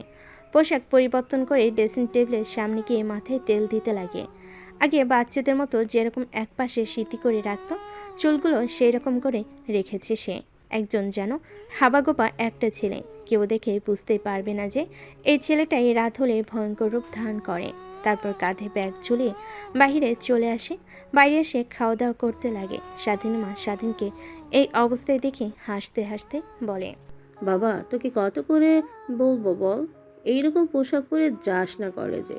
সবাই তোকে অনেক কথা বলে তাই না? এটা আমি ভালো করে জানি। সেই আগের বাচ্চাদের মতো মাথায় তেল দিবি, আবার এক পাশ করে সিন্তি করবি, আবার ঢোলাঢালা পোশাক পরিবর্তন করে যাস না এরকম। কেন তুই তোর ভালো জামা কাপড় ওইগুলো পরেও তো কলেজে যেতে পারিস, কিন্তু কেন যাস না তুই বলতো বাবা? মা, সেটা না হয় তুমি সময় হলেই ঠিকই জানতে পারবে। এবার যাই আমি এখন, আল্লাহ হাফেজ। স্বাধীন খাবার খাচ্ছিল আর তার মা পাশে দাঁড়িয়ে থেকে কথাগুলো বলছিল। তারপর খাওয়া দাওয়া শেষ করে তার মার কাছ থেকে বিদায় নিয়ে বের হয়ে যায় কলেজে যাওয়ার জন্য। বাড়ি এসে দেখে অনেকটা লেট হয়ে যাবে হেঁটে গেলে। তার কলেজ কিন্তু কি আর করার, পকেটে তো টাকা নেই। এইভাবে আর ওই গ্যাংস্টারদের টাকা তো খরচ করা যাবে না, টাকার অনেক দরকার আছে তাদের, যদি বরং গ্যাংস্টারদের সঙ্গে লড়তে হয়। তাই হাঁটতে লাগে তার কলেজের দিকে, জানে এভাবে হেঁটে গেলে কখনোই পারবে না সে কলেজে পৌঁছাতে, এতে সময় অনেক দেরি হয়ে যাবে। তাই দৌড় লাগায়। দৌড়তে দৌড়তে কলেজ গেটের সামনে চলে আসে। ঘড়ির দিকে তাকিয়ে দেখে একই সময় দাঁড়িয়ে আছে। বুঝতে পারলো না কি হলো। এইসব তখনই স্কুলের গেটের সামনে বড় ঘড়িতে তাকিয়ে দেখে কলেজ শুরু হতে এখনও 30 মিনিট বাকি আছে। স্বাধীন এইটা দেখে হা হয়ে যায়। এটা কি হলো তার সাথে? দৌড়ে দৌড়ে আসলো, কলেজ যেন মিস না হয়ে যায়। এসব দেখে ঘড়িতে ঠিক একই সময় দেখাচ্ছে। বুঝতে পারলো যে ঘড়ি নষ্ট হয়ে গেছে। তারপর ঘড়ি হাত থেকে খুলে ব্যাগে রাখে, যদি পরে ঠিক করা যায়। ঠিক তখনই নেহা ওই দিক দিয়ে যাচ্ছিল তার ক্লাসরুমে। স্বাধীনকে এই অবস্থায় দেখে স্বাধীনকে রাগানোর জন্য তার কাছে আসে আর বলতে লাগে রাগানোর জন্য, কি রে কুত্তার বাচ্চা, তোকে না কত করে বলেছি যে তুই একদমই এই ঢিলে ঢালা পোশাক আর মাথার চুলের ওই স্টাইল করে কলেজে আসবি না, এতে আমাদের অনেক মানহানি হয়। তুই তো জানিস এই কলেজে যারা লেখাপড়া করে তারা অনেক বড়লোক ঘরের ছেলে মেয়ে, কিন্তু তুই তোর মেধা দিয়ে এই কলেজে চান্স পেয়েছিস। আর তোকে কত করে বলবো যে তুই এই পোশাক পরে কলেজে আসবি না? দেখুন ম্যাম, আপনাদের অবস্থা আর আমাদের অবস্থা এক নয়। আপনারা প্রত্যেক দিন এক একটা ড্রেস পরে কলেজে আসেন, কিন্তু আমরা তো পারি না। কালকে তো দেখলেনই, আমার বাবা সামান্য মুচি, মাঝে মাঝে আমি দোকানে গিয়ে বসি, সেই থেকে যে আয় হয় দোকানে দিয়ে ওইটা দিয়ে আমাদের ফ্যামিলি কোনো মতে চলে যায়, আর পোশাক আশাক আর টাকা হয় না। তো প্লিজ এই বিষয় নিয়ে আমাকে আর কথা বলবেন না। আমি এই ঢিলা ঢালা পোশাক পরে কলেজে আসব। স্বাধীনের কথা শুনে নেহা রেগে গিয়ে স্বাধীনের গালে ঠাস ঠাস করে থাপ্পড় বসিয়ে দেয়। পুরো কলেজ স্বাধীন নেহার দিকে তাকিয়ে থাকে এক দৃষ্টিতে। স্বাধীন এটা দেখে অনেকটাই লজ্জায় পড়ে যায়। যেভাবেই হোক আজকে একে একটা শিক্ষা দিতে হবে। তারপর নেহা স্বাধীনকে বলতে লাগে, তার বাচ্চা, তোর এত বড় সাহস, তুই আমার মুখে মুখে কথা বলিস? তোর আমার সঙ্গে কথা বলার কি যোগ্যতা আছে শুনি? আমি তোকে ভালো কথা বলছি, তুই উল্টো আমাকে আবার উল্টো পাল্টা বোঝাচ্ছিস। যখন নতুন পোশাক পরে কলেজে আসতে পারবি না, সেহেতু তুই কেন কলেজে ভর্তি হতে গেলি, ফকিন্নের বাচ্চা মুচির ছেলে? স্বাধীনের কেন জানি নেহার বলা কথাগুলো শুনে অনেক খারাপ লাগে। নিজের রাগ উঠতে লাগে মাথায়। লাস্টে বলা কথাগুলো তার কানে বারবার বাজতে লাগে। গরিব বলে কি তাদের কোনো সম্মান নেই? গরিব বলে কি তাদের কোনো মনুষ্যত্ব নেই যে তাকে সারাক্ষণ সবার সামনে অবহেলা অপমান করবে, যেখানে সেখানে থাপ্পড় দেবে? তাই নিজের রাগ কন্ট্রোল করতে না পেরে স্বাধীন নেহার গালে সজোরে একটা থাপ্পড় লাগিয়ে দেয়। পুরো কলেজ এটা দেখে ফেলে, সকলের মুখে হাত, কারণ স্বাধীন আজ কী করলো। নেহা তার বাবা এই কলেজের প্রতিষ্ঠাতা, এই ঢাকা শহরের বিশিষ্ট ব্যবসায়ী নেহা আচমকা স্বাধীনের কাছ থেকে থাপ্পড় খেয়ে নিজের গালে দুইটা হাত চেপে ধরে, কারণ সে কখনো ভাবতেই পারেনি স্বাধীন তাকে আঘাত করবে, থাপ্পড় মারবে, তাও আবার পূর্ণ কলেজের সামনে। নেহা চারিদিকে চোখ বুলিয়ে অবাক হয়ে যায়, স্বাধীনের দিকে ছলছল দৃষ্টিতে রাগান্বিত হয়ে বলে, তুই আজ যে কাজটা করলি একদমই ঠিক করিসনি। এর জন্য তোকে পস্তাতে হবে। তোকে আর তোর ফ্যামিলিকে যদি আমি রাস্তায় না দাঁড় করাচ্ছি, আমার নামও নেহা না। কথাটা বলেই নেহা স্বাধীনের সামনে থেকে চলে যায়। সবাই ভিড় করে দাঁড়িয়ে থাকে স্বাধীনকে নিয়ে। অন্যদিকে স্বাধীনের সকল বন্ধুরা আসে কলেজের সামনে। ভিড় দেখে ভিড় ঠেলে ভিতরে প্রবেশ করে, দেখে স্বাধীনকে নিয়ে দাঁড়িয়ে আছে সবাই, গোল হয়ে দাঁড়িয়ে আছে। তারপর স্বাধীনের কাছে গিয়ে বলতে লাগে স্বাধীনের বন্ধুরা, কি রে, কি হয়েছে? এত ভিড় কেন? আর সবাই তোর দিকে ওই অবাক দৃষ্টিতে তাকিয়ে আছে কেন? তুই আবার কি করেছিস? আরে বলিস না, প্রত্যেক দিন নেহা আমাকে যে অপমান করে সবার সামনে, আমি কিছুই বলি না। আজকে আমাকে অনেক কথা শোনায় আর নিজের রাগকে কন্ট্রোল করতে পারি না, তাই সবার সামনে নেহার গালে থাপ্পড় লাগিয়ে দিয়েছি।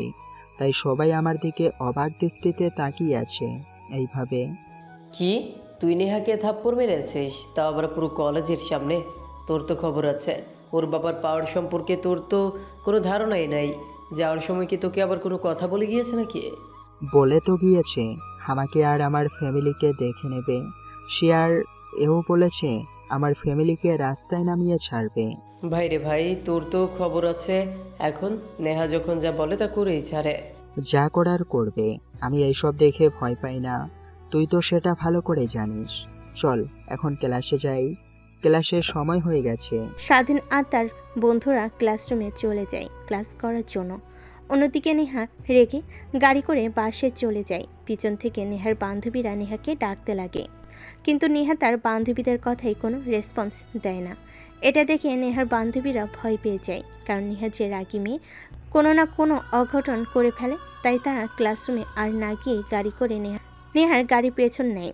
বাসার দিকে যাচ্ছে তার গাড়ি। নেহা ড্রাইভারকে বাড়িতে যেতে বলে। নেহা বাসে গিয়ে সোজা তার রুমে গিয়ে দরজা লাগিয়ে দিয়ে কান্না করতে লাগে। নেহার মা বাবা দেখে কিন্তু কিছুই বলে না, মেয়ে রেগে আছে। নেহাকে দেখে তার মা অনেক ভয় পায়, শুধুমাত্র নেহার রাগ কন্ট্রোল করতে পারে তার বাবা। ঠিক তখনই সেখানে আবির্ভাব হয়, সেখানে নেহার সকল বান্ধবীর। এটা দেখে নেহার মা একটু অবাক হয়ে যায়। তারপর নেহার বান্ধবীদেরকে উদ্দেশ্য করে নেহার মা বলে, কি রে মা, কি হয়েছে? নেহা হঠাৎ বাসায় চলে আসলো যে, ক্লাস করলো না আর সোজা তার রুমে গিয়ে দরজা লাগিয়ে দেয়, কোনো শব্দ আসছে না, কি হয়েছে মা? আসলে আন্টি কিছুই হয়নি, একটু রাগ করেছে, আমরা গিয়ে নেহার রাগ ভাঙাচ্ছি। কথাটা বলে নেহার বান্ধবীরা নেহার মাকে টপকে নেহার রুমের সামনে চলে আসে। তারপর নেহার দরজার কড়া নাড়তে লাগে, কিন্তু নেহা দরজা খুলে না। অনেক করে ডাকার পর দরজা খুলে দেয়, কান্না করছে। তখন নেহার বান্ধবীরা সবাই রুমের মধ্যে প্রবেশ করে নেহাকে দেখে বলে, কি রে, তুই কান্না করছিস কেন? দেখ, জেনেও না জানার ভান করবি না। ছোট লোকের বাচ্চার কত বড় সাহস, আমাকে পুরো কলেজের সামনে থাপ্পড় মেরেছে।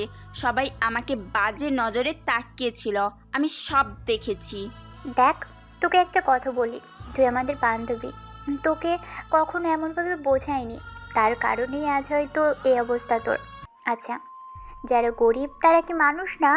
তোর তো কখনো কোনো ক্ষতি করেনি ওরা, আর গরিব হয়েছে ওদের কি দোষ বল? টাকা পয়সা নেই তাতে তো, কিন্তু ওরাই সুখী। তোদের ফ্যামিলি কতটা সুখী এর থেকে তুই একবার গিয়ে দেখ ওর ফ্যামিলি কত সুখী। আর তুই প্রতিনিয়ত ছেলেটাকে অপমান করে গিয়েছিস, কিছুই বলিনি, কিন্তু আজকে আমরা তো সবই দেখেছি, তুই তো লিমিট ক্রস করে ফেলেছিস। ওরও তো মান সম্মান আছে, গরিব হলে কি ওদের থাকবে না বল? ওইখানে ছেলেটা না হয়ে যদি আমরা থাকতাম, হ্যাঁ আমরাও আমাদের রাগ কন্ট্রোল করতে পারতাম না। তুই কিছু মনে করিস না বন্ধু, তোকে বোঝানোর জন্যই আমি এই কথাগুলো বলছি। তারপর নেহার বান্ধবীরা নেহাকে বোঝাতে লাগে, কিন্তু নেহা তো বুঝতে অক্ষম। কিন্তু তার বান্ধবীদের কাছে সব হার মেনে যায়। আসলেই তো সে অনেক ভুল করেছে। আর আনমনে ভাবতে লাগে সে ছেলেটাকে কত না অপমান করেছে। আজ সে যেরকম ছেলেটার কাছ থেকে অপমানিত হয়ে কান্না করছে, ঠিক সে তো প্রত্যেকদিন সোজা তাকে অপমান করত পুরো কলেজের সামনে। সে তো কখনো এরকমভাবে কান্নাকাটি করেনি। আমি কেন করব? এসব ভাবতে লাগে নেহা। তারপর সব অনুশোচনা বাদ দিয়ে নেহা তার বান্ধবীদের সঙ্গে আড্ডা দিতে লাগে। সবাই অবাক হয়ে যায় নেহার এরকম কাণ্ড দেখে। কি রে, তুই ঠিক আছিস নাকি অধিক শোকে বাঁধর হয়ে পাগল হয়ে গিয়েছিস? আরে না, কি বলছিস তুই? আসলে বুঝতে পেরেছি যে আমরাই ভুল ছিলাম। আমি ছেলেটাকে অনেক অপমান করেছি। কলেজে গিয়ে কালকে ওর কাছ থেকে ক্ষমা চেয়ে নিব। সবাই অবাক হয়ে যায় নেহার কথা শুনে। তারপর নেহার সঙ্গে সবাই আড্ডা দিয়ে আনন্দ করে যে যার বাসায় চলে যায়। নেহা নিজের অজান্তে স্বাধীনকে নিয়ে ভাবতে লাগে। স্বাধীন তো দেখতে অনেক হ্যান্ডসাম আর কিউট। ওকে তো যে কোনো মেয়ে দেখে প্রেমে পড়ে যাবে। শুধুমাত্র ওর হেয়ার স্টাইল আর পোশাক আশাক দেখে হয়তো ওর কাছ থেকে সবাই দূরে থাকে। আমি না হয় ওকে চেঞ্জ করে আমার করে নিব। ওরা তো গরিব, কখনোই মানিয়ে নিতে পারবি না তুই। আরে ধ্যাত, কি ভাবছিস এসব নেহা? মানিয়ে নিতে পারলেই সুখী। বান্ধবীরা কি বলল শুনিসনি? আমাদের ফ্যামিলি থেকে ওরা অনেক সুখী। গরিব হলে কি হবে, সুখী তো। আসল জিনিস টাকা পয়সা তো সাময়িক সময়ের জন্য। আর আমার বাবারও তো অনেক টাকা পয়সা আছে। টাকা পয়সা নিয়ে আর ভাবতে হবে না, ওকে। আর আমি আমার বাবা মায়ের একমাত্র মেয়ে। আমি যা বলবো সেটাই শুনবে ওনারা। এসব ভাবতে লাগে আর স্বাধীনকে নিয়ে নিজের অজান্তেই ভালো লাগা কাজ করে তার মনে। অন্যদিকে স্বাধীন ক্লাসরুমে বসে ক্লাস করছিল। ঠিক তখনই বাহিরে অনেক ছেলের হট্টগোল শুনতে পায়। ক্লাসরুম থেকে স্যার চলে যায়, দেখে কলেজ মাঠে অনেক ছেলে মিলে মারধর করছে। এটি দেখে সবাই সেই দিকে এগিয়ে যায়। স্যার ম্যাডামরা তাদেরকে বাধা দেওয়ার চেষ্টা করে, কিন্তু পারে না। শেষমেশ পুলিশকে ফোন করে আসতে বলে। একটু পর পুলিশ এসে পুরো কলেজটা শান্ত করে ফেলে। সবাই অবাক হয়ে যায়। কলেজ ক্যাম্পাসের এই কাহিনী দেখে আদৌ এই কাজ আর কখনো হয়নি এই কলেজে। পরিশেষে সকলকে থানায় নিয়ে গেল। জিজ্ঞাসাবাদের এক পর্যায়ে জানতে পারে যে কলেজে অনেক দিন ধরে ড্রাগসের চোরাচালানি হচ্ছে। ড্রাগস সবাই সেবন করে। টাকা না থাকায় সত্ত্বেও তাদেরকে বিনা পয়সায় দিত স্যার ম্যাডামরা। কথাগুলো শুনে অনেকটা অবাক হয়ে যায়, কারণ তার কলেজের মধ্যে এসব ব্যবসা চলছে। তারা সেটা জানে না। প্রত্যেক স্টুডেন্টকেই কলেজ থেকে বের করে দেয়। এভাবে কলেজ শেষ করে স্বাধীন বাসায় চলে আসে। খবরের কাগজে বড় বড় করে লেখা হয় তার কলেজের নাম আর কুকর্মের নাম। তারপর বাড়িতে গিয়ে স্বাধীন বইপত্র রুমে রেখে ফ্রেশ হয়ে খাওয়া দাওয়া করে তার রুমের মধ্যে শুয়ে থাকে। ফোন দেখছিল। তার রুমের মধ্যেই শুয়ে ফোন দেখছিল। দেখতে দেখতে বিকেল হয়ে যায়। তখন স্বাধীন ঘর থেকে বের হয়ে দেখে তার বাবা বাসার মধ্যে বসে আছে। দুশ্চিন্তাতে মাথায় হাত দিয়ে স্বাধীন তার বাবার কাছে গিয়ে বলে, বাবা, কি হয়েছে তোমার? আর তুমি এত চিন্তা করছো কেন? আরে বাবা, আর বলিস না। দিন দিন শহরের গ্যাংয়ের উৎপাত বেড়েই চলেছে। আজকে আমার দোকানের সামনে থেকে দুইটা ছেলেকে উঠিয়ে নিয়ে গেছে আর আমাকে অনেক কথা বলে গিয়েছে। যদি ওইখানে কোনো অচেনা ছেলেদের দেখতে পাই তাহলে আমরা যেন তাকে ইনফর্ম করি। স্বাধীন তার বাবার কথা শুনে এটুকু বুঝতে পারে যে ইমরান শিকদার তাদেরকে খোঁজার জন্য মরিয়া হয়ে উঠে পড়েছে। কিন্তু তাদেরকে তো আর খুঁজে পাওয়া অতটা সম্ভব না। আর যদি সামনে দেখে তাও কখনো বিশ্বাস করবে না যে এই কাজগুলো এই ছেলেগুলো করেছে। হাবাগোবা ছেলেদের কাছে কি আসবে। এইদিকে আর না যাই। তারপর স্বাধীন তার বাবাকে বলে, বাবা, তুমি তো জানো সামনে এক্সাম। এই এক্সামতে যদি ভালো রেজাল্ট নিয়ে পাশ করতে পারি তাহলে নির্দ্বিধায় ভালো কোনো ভার্সিটিতে ভর্তি হতে পারবো। তাই আমার সকল বন্ধুরা মিলে গ্রুপ স্টাডি করতে আমার এক বন্ধুর বাসাতে রাতে লেখাপড়া করব। এখন যদি তোমরা আমাকে যেতে দাও তাহলে যাব, না হলে যাব না। দেখ বাবা, তুই যাবি, গ্রুপ স্টাডি করবি, এটাতেও আমার কোনো অমত নেই। কিন্তু একটা কথা হলো যে শহরের যে হাল, রাত বিরাতে বাইরে দিয়ে ঘোরাফেরা করবে না কিন্তু একদমই। তোর বন্ধুরা বাসায় যাবে, সোজা রুমে গিয়ে পড়ালেখা করা শুরু করবি। আর বেশি রাত পর্যন্ত জাগবি না, ঘুমিয়ে যাবি, ঠিক আছে? আর কোনো বন্ধুর বাসায় আমার অ্যাড্রেস দিয়ে যাস। মাঝে মাঝে আমি গিয়ে তোর সঙ্গে দেখা করে আসবো। রাতেও তো লেখাপড়া করিস নাকি অন্য কিছু? বাবা, কি বলো তুমি? আজ পর্যন্ত তুমি এটুকু চেনো যে আমি আলতু ফালতু ছেলেদের সঙ্গে ঘোরাফেরা করি? তুমি একটুকু নির্দ্বিধায় থাকো যে তোমার ছেলে কখনো কোনো খারাপ কাজ করবেও না, আর খারাপ কাজকে কখনোই প্রশ্রয় দেবে না। আরে না বাবা, যে বেহাল দশা শহরের অনেক শখের তুই আমাদের একমাত্র ছেলে। তোর যদি কোনো কিছু হয়ে যায় তাহলে আমরা কিভাবে বাঁচবো বল? তারপর স্বাধীন তার বাবাকে বোঝাতে লাগে। বোঝানোর এক পর্যায়ে তার বাবা মা রাজি হয়ে যায়। তারপর স্বাধীন রুমে গিয়ে পকেট থেকে ফোন বের করে তার বন্ধুদেরকে জানিয়ে দেয়। অন্যদিকে তারও তাদের ফ্যামিলিকে রাজি করিয়ে নিয়েছে। সবাই গ্রুপ স্টাডি নামে জঙ্গলে গিয়ে ওই গুহাতে, ওখান থেকেই ইমরান শিকদারের সব বায়োডাটা আর কখন কোথায় যায়, কী সব করে, সব খোঁজ খবর রাখতে লাগবে তারা। তারপর স্বাধীন তার বন্ধুদের সঙ্গে কথা বলে রুম থেকে বের হয়ে খাওয়া দাওয়া করে নেয়। তারপর খাওয়া দাওয়া শেষ করে বাবা মার কাছ থেকে বিদায় নিয়ে কাঁধে ব্যাগ ঝুলিয়ে রুম থেকে বেরিয়ে যায়। সোজা হাঁটতে লাগে ব্রিজের দিকে, কারণ এইদিকে তেমন একটা কেউ যাওয়া আসা করে না, তাই সেই দিকে যায়। তারপর ব্রিজে গিয়ে সব বন্ধুরা একত্র হয়। তারপর তারা রওনা হয় জঙ্গলের দিকে। আশেপাশে ভালোভাবে তাকিয়ে দেখার চেষ্টা করে কেউ বা তাদেরকে ফলো করছে নাকি, কিন্তু কোনো কিছু বুঝতে না পেরে তারা ধীরে ধীরে জঙ্গলের ভিতর প্রবেশ করে। গুহার সামনে গিয়ে পাথরে হাত রাখতেই গুহা খুলে যায়। তারপর ভিতরে প্রবেশ করে গুহা লাগিয়ে দেয়। সেখানে আগে থেকে আলোর পর্যাপ্ত ব্যবস্থা করে রেখেছিল তারা। তারপর সবাই টেবিল নিয়ে, কম্পিউটার, ল্যাপটপ নিয়ে বসে পড়ে ইমরান শিকদারের সব কিছু বের করার জন্য। সবাই ইন্টারনেটে সার্চ দিতে লাগে, কিন্তু কোনো কিছু খুঁজে পায় না ইন্টারনেটে। তারপর শহরের পত্রিকার কাগজগুলো দেখতে লাগে। ইমরান শিকদারের নামে আগে অনেক পত্রিকাতে ছাপা হতো, কিন্তু এখন আর তা ছাপা হয় না, কারণ সব পত্রিকার প্রকাশকরা ইমরান শিকদারকে অনেক ভয় পায়। তার কারণে ইমরান শিকদারের নাম নিয়ে কেউ আর পত্রিকায় প্রকাশ করে না। আগে পত্রিকাগুলো স্বাধীন আর তার বন্ধুরা কালেক্ট করে রেখেছিল আগে থেকে। তারা ভালো করে জানে পত্রিকাতেই তারা বের করতে পারবে। তারপর পত্রিকাগুলো ভিতর থেকে অনেক বের করতে লাগে। তারপর যে সকল কুলো পত্রিকা থেকে সংগ্রহ করে একটা টেবিলে মার্ক করতে লাগে। তারপর সব ইনফরমেশনগুলো কালেক্ট করে টেবিলের উপর রেখে দেয়। তারপর ল্যাপটপ টিপতে টিপতে ফেসবুকে অনেকদিন আগে একটা ভিডিও ক্লিপ দেখতে পাই, 7 দিন আগের, যেখানে ইমরান শিকদার একটা ভিডিও পোস্ট করেছিল। ভিডিওটা দেখে স্বাধীন অনেকটা চমকে যায়, কারণ পুরো বাংলাদেশের সব থেকে ভয়াবহ দুর্ঘটনা, যেটা 2017-এ বোম ব্লাস্ট হয়ে একসঙ্গে 3000 মানুষ মারা যায়, সেটার কেস এসে পড়েছিল ইমরান শিকদারের মাথায়। কিন্তু কোনোভাবেই ভাবান্তর আসে না যে একটা লোক একসঙ্গে এতগুলো লোককে মেরেছে বোম ব্লাস্ট করে, আবার সেই লোক বাহিরে দিয়ে ঘোরাফেরা করছে। এত ফাঁসি একবার নয়, 1000 বার দিতে হবে, এসব ভাবতে লাগে। আর স্বাধীন তার বন্ধুদের সঙ্গে প্ল্যান করতে লাগে। দেখ, এই নিউজটা একবার দেখ, যেখানে 2017 সালের ভয়াবহ বম ব্লাস্টের মাস্টারমাইন্ড ছিল ইমরান শিকদার। সেখানে ওই ছেলেটা, অর্থাৎ ইমরান শিকদার, বাইরে দিয়ে ঘোরাফেরা করছে কি করে? আমার তো একই প্রশ্ন, তাহলে বাহিরে দিয়ে ঘোরাফেরা করছে কিভাবে? ওর তো জেলে থাকার কথা, ওর তো ফাঁসি হবার কথা। নিশ্চয়ই এর মধ্যে কোনো না কোনো রহস্য তো লুকিয়েই আছে। আর একটু ভালোভাবে দেখ, তাহলেই বুঝতে পারবি। তারপর 2017 সালের ভয়াবহ বোম ব্লাস্ট নিয়ে ঘাটাঘাটি করতে লাগে স্বাধীন আর তার বন্ধুরা।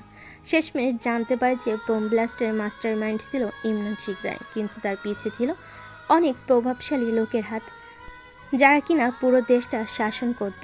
তার কারণে ইমরান শিকদারের উপকার করেছে। কিন্তু বোম ব্লাস্ট হওয়ার পর সে বাংলাদেশ থেকে পলাতক ছিল 5 বছর, বাংলাদেশের রাজত্ব শুরু করে। ঠিক তখনই এক পাশ থেকে স্বাধীনের একটা বন্ধু বলে ওঠে, তাহলে আমাদেরকে ইমরান শিকদারের সঙ্গে লড়তে হলে অনেক কঠোরভাবে লড়তে হবে। ওর সঙ্গে পারা মোটেও সহজ হবে না। আমাদের এই অল্প কিছু সময়ের মধ্যে বুঝতে পেরেছিস, এই যে ইমরান শিকদারের পাশে অনেক বড় বড় হাত রয়েছে। আমাদেরকে একটা কাজ করতে হবে, সবাই একত্র হলে মরলে তবেই এই বাংলাদেশ থেকে দুর্নীতি মুক্ত হবে। না হলে ওই ইমরান শিকদারকে মারলে দেখবি ওরা আবার আরেকটা ইমরান শিকদারের জন্ম দেবে। ঠিক বলেছিস, একদম ঠিক বলেছিস। আমাদের সব গোড়া থেকে সবকিছু উপড়ে ফেলতে হবে, না হলে আবার নতুন করে ডালপালা গজাতে পারে। তুই ঠিকই ভেবেছিস। তাহলে আমাদের একটা কাজ করতে হবে। ইমরান শিকদারের চোরাচালান কিভাবে আসে আর ওর সঙ্গে কার কার সম্পর্ক আছে সব ইনফরমেশন কালেক্ট করতে হবে। এখন সবাই সোশ্যাল মিডিয়াতে আয়, দেখ কোথায় কখন কে বা কোন নেতা ইমরান শিকদারের সঙ্গে সেলফি তুলে ফেসবুকে কিংবা হোয়াটসঅ্যাপ গ্রুপে পোস্ট করেছে, ওই সব দেখ। স্বাধীনের কথা শুনে স্বাধীন আর তার বন্ধুরা সবাই লেগে পড়ে ইন্টারনেট থেকে ইমরান শিকদার কোন কোন নেতার সঙ্গে ছবি উঠেছে সেগুলো বের করতে লাগিয়ে দেখতে দেখতে অনেকগুলো নেতার ছবি দেখতে পাই ইমরান শিকদার। স্বাধীন আর তার বন্ধুরা বুঝে যায় এদেরই ইমরান শিকদারের সঙ্গে সম্পর্ক রয়েছে, কারণ যাদের সঙ্গে ছবি রয়েছে তারা কেউ ভালো না, তারা সরকারের উচ্চপদস্থ কর্মকর্তা হওয়ার পরও তারা অনেক অন্যায়ের সঙ্গে জড়িত, কিন্তু সরকার তাদেরকে কিছুই বলে না। আমার কি মনে হয় জানিস, এই সকলের পেছনে সব থেকে বড় মাস্টার মাইন্ড হচ্ছে এই লোকটা। এই রিয়াদের অনেকগুলো পিক রয়েছে ইমরান শিকদারের সঙ্গে, প্লাস একটা গ্রুপেও অ্যাডমিন শেয়ার ইমরান শিকদারের সঙ্গে অনেক ঘনিষ্ঠ মুহূর্তেরও পিক রয়েছে, যা দ্বারা ঠিক বোঝা যাচ্ছে যে এই রিয়াদি হচ্ছে ইমরান শিকদারকে এত পাওয়ারফুল করার মাস্টার মাইন্ড। তারপর স্বাধীন তার বন্ধুদের কাছ থেকে ফোনটা নিয়ে দেখতে লাগে পিকগুলো, দেখে হ্যাঁ একসঙ্গে ড্রিঙ্কস করা, একসঙ্গে অস্ত্র হাতে নিয়ে দাঁড়ানো, আরও অনেক পিক রয়েছে যেগুলো দ্বারা নিশ্চিতভাবে বোঝা যাচ্ছে যে ইমরান শিকদারকে পাওয়ারফুল করার পেছনে এই সবচেয়ে বড় ভূমিকা, আর রিয়াদ হচ্ছে বাংলাদেশের মন্ত্রী। কিন্তু আমরা যদি রিয়াদ কিংবা ওর কোনো ক্ষতি করি তাহলে কিন্তু পুরো দেশের আইন শৃঙ্খলা বাহিনী আমাদের উপরে ঝাঁপিয়ে পড়বে। যেভাবেই হোক আমাদেরকে বুদ্ধি করে ওকে মারতে হবে। কিভাবে মারবো বুঝতে পারছি না। আমার মাথাতে একটা বুদ্ধি রয়েছে। এই দেখ, এই নিউজটা দেখ। ইমরান শিকদার এই সময় বাংলাদেশের বর্ডার দিয়ে বিভিন্ন দেশের ড্রাগস আরো অনেক মাদক চোরাচালানি করত। আগে কিন্তু ধীরে ধীরে সেই সকল কার্যক্রম বাদ দিয়ে এখন সে পুরো বিশ্বে ইউরেনিয়াম নামের একটা কেমিক্যাল সরবরাহ করে, আর মাঝে মাঝে এই ইউরেনিয়ামগুলো ভুটান থেকে রাস্তা দিয়ে বাংলাদেশে আসে। আমাদের যেভাবেই হোক ইউরেনিয়ামগুলো কেড়ে নিতে হবে, তারপরেও তার আসল রূপ দেখা যাবে। যখন রেগে রাস্তায় বের হবে কে বা কারা তার এত বড় ক্ষতি করলো, তখন সে ইমরান শিকদারের সংস্পর্শে আসবে। তখন আমরা ইমরান শিকদার আর তাকে এই পৃথিবী থেকে চিরতরে মুছে ফেলবো। দেখ, কথাটা বলা যতটা সহজ, আদৌ কাজটা করা কিন্তু অতটা সহজ না। আমাদেরকে প্রত্যেকটা কদম খুব বিষণ্ণতার মধ্যে ফেলতে হবে, না হলে যে কোনো সময় পায়ের নিচ থেকে মাটি সরে আমরা কিন্তু কুয়াতে পড়তে পারি। বুঝতে পেরেছিস? তাই সব সময় আমাদের চোখ কান খোলা রাখতে হবে। তারপর স্বাধীন তার বন্ধুদের কাছে গিয়ে ল্যাপটপটা হাতে নেয়, যা দেখে হ্যাঁ ইমরান শিকদারের সোশ্যাল মিডিয়ার প্রত্যেকটা অ্যাকাউন্ট সে হ্যাক করে নিয়েছে। এখন তারাও জানতে পারবে কার সঙ্গে কি কথা বলে, সব কিছু সম্পর্কে দেখা যাচ্ছে। আরও কিছু ইনফরমেশন দেখে তো অবাক হয়ে যায়, কারণ কখনোই তারা ভাবতে পারেনি যে মাটি খুঁড়তে গিয়ে একসঙ্গে এতগুলো কিছু বের হয়ে আসবে। স্বাধীন এটা দেখে আরও অনেক খুশি হয়ে বলে, ইয়াহু, হয়েছে! আমি ইমরান শিকদারের পার্সোনাল হোয়াটসঅ্যাপ আর ফেসবুক অ্যাকাউন্ট হ্যাক করে ফেলেছি। ওর সব ইনফরমেশন এখন আমার অধীনে। কি বলছিস তুই? ওয়েট, দেখি তো আমি। তুই একটা কাজের কাজ করেছিস বন্ধু। এই অ্যাকাউন্ট দিয়ে অনেক কিছু তথ্য জানা যাবে, আর সময় হলে এই অ্যাকাউন্ট দিয়ে অনেক কিছু করতে পারবো আমরা। আর এটা তো বুঝি ওই ইউরেনিয়ামের গ্রুপ। আর দেখা যাচ্ছে কালকে বাংলাদেশে ইউরেনিয়াম আসবে 2টার দিকে, বাংলাদেশের সীমানায় প্রবেশ করবে। এটাই তো বলেছে ওই পাশ থেকে লোকটা। হ্যাঁ, বাট কি করবি এখন তুই? তোর মাথায় কি বুদ্ধি চলছে আমাদেরকেও একটু বল। শোন, আগামীকালকেই আমরা সব কিছু তছনছ করে ফেলবো ইমরান শিকদার বুঝে ওঠার আগেই। আর রিয়াদ ঠিক আছে, ওর সব মাল সামান আমরা আমাদের আওতায় নিয়ে নেব। যখন বর্ডার দিয়ে ঢাকা শহরে প্রবেশ করে চট্টগ্রামে যেতে যাবে তখন আমরা সেটা আমাদের আওতায় নিয়ে আসব। তারপর গাড়িটা যে কোনো একটা স্থানে রেখে দেব। কিন্তু ইমরান শিকদারের মেসেজগুলো দেখে যা বুঝতে পারলাম যে গাড়ির মধ্যে কোনো একটা গুপ্ত জায়গাতে চিপ সেইট লাগানো আছে, তাই গাড়ি কখন কোথায় ওইখানে গিয়ে দাঁড় করে সব ইনফরমেশন ইমরান শিকদারের কাছে চলে যায়। তাহলে একটাই বুদ্ধি, আমরা ইউরেনিয়ামগুলো গাড়ি থেকে বের করে পানিতে ফেলে দেব, কিংবা গাড়িসহ ইউরেনিয়ামগুলো পানিতে ফেলে দেব। এতে চিপসেট আর জিপিএস নষ্ট হয়ে গিয়ে কোনো প্রকার ইনফরমেশন দিতে পারবে না। তখন মাতাল হয়ে গিয়ে আবোল তাবোল কার্যক্রম শুরু করবে। ঠিক তখনই আক্রমণ করব আমরা। হ্যাঁ, একদম ঠিক ভেবেছিস তুই। আমি এইটাই ভাবছিলাম।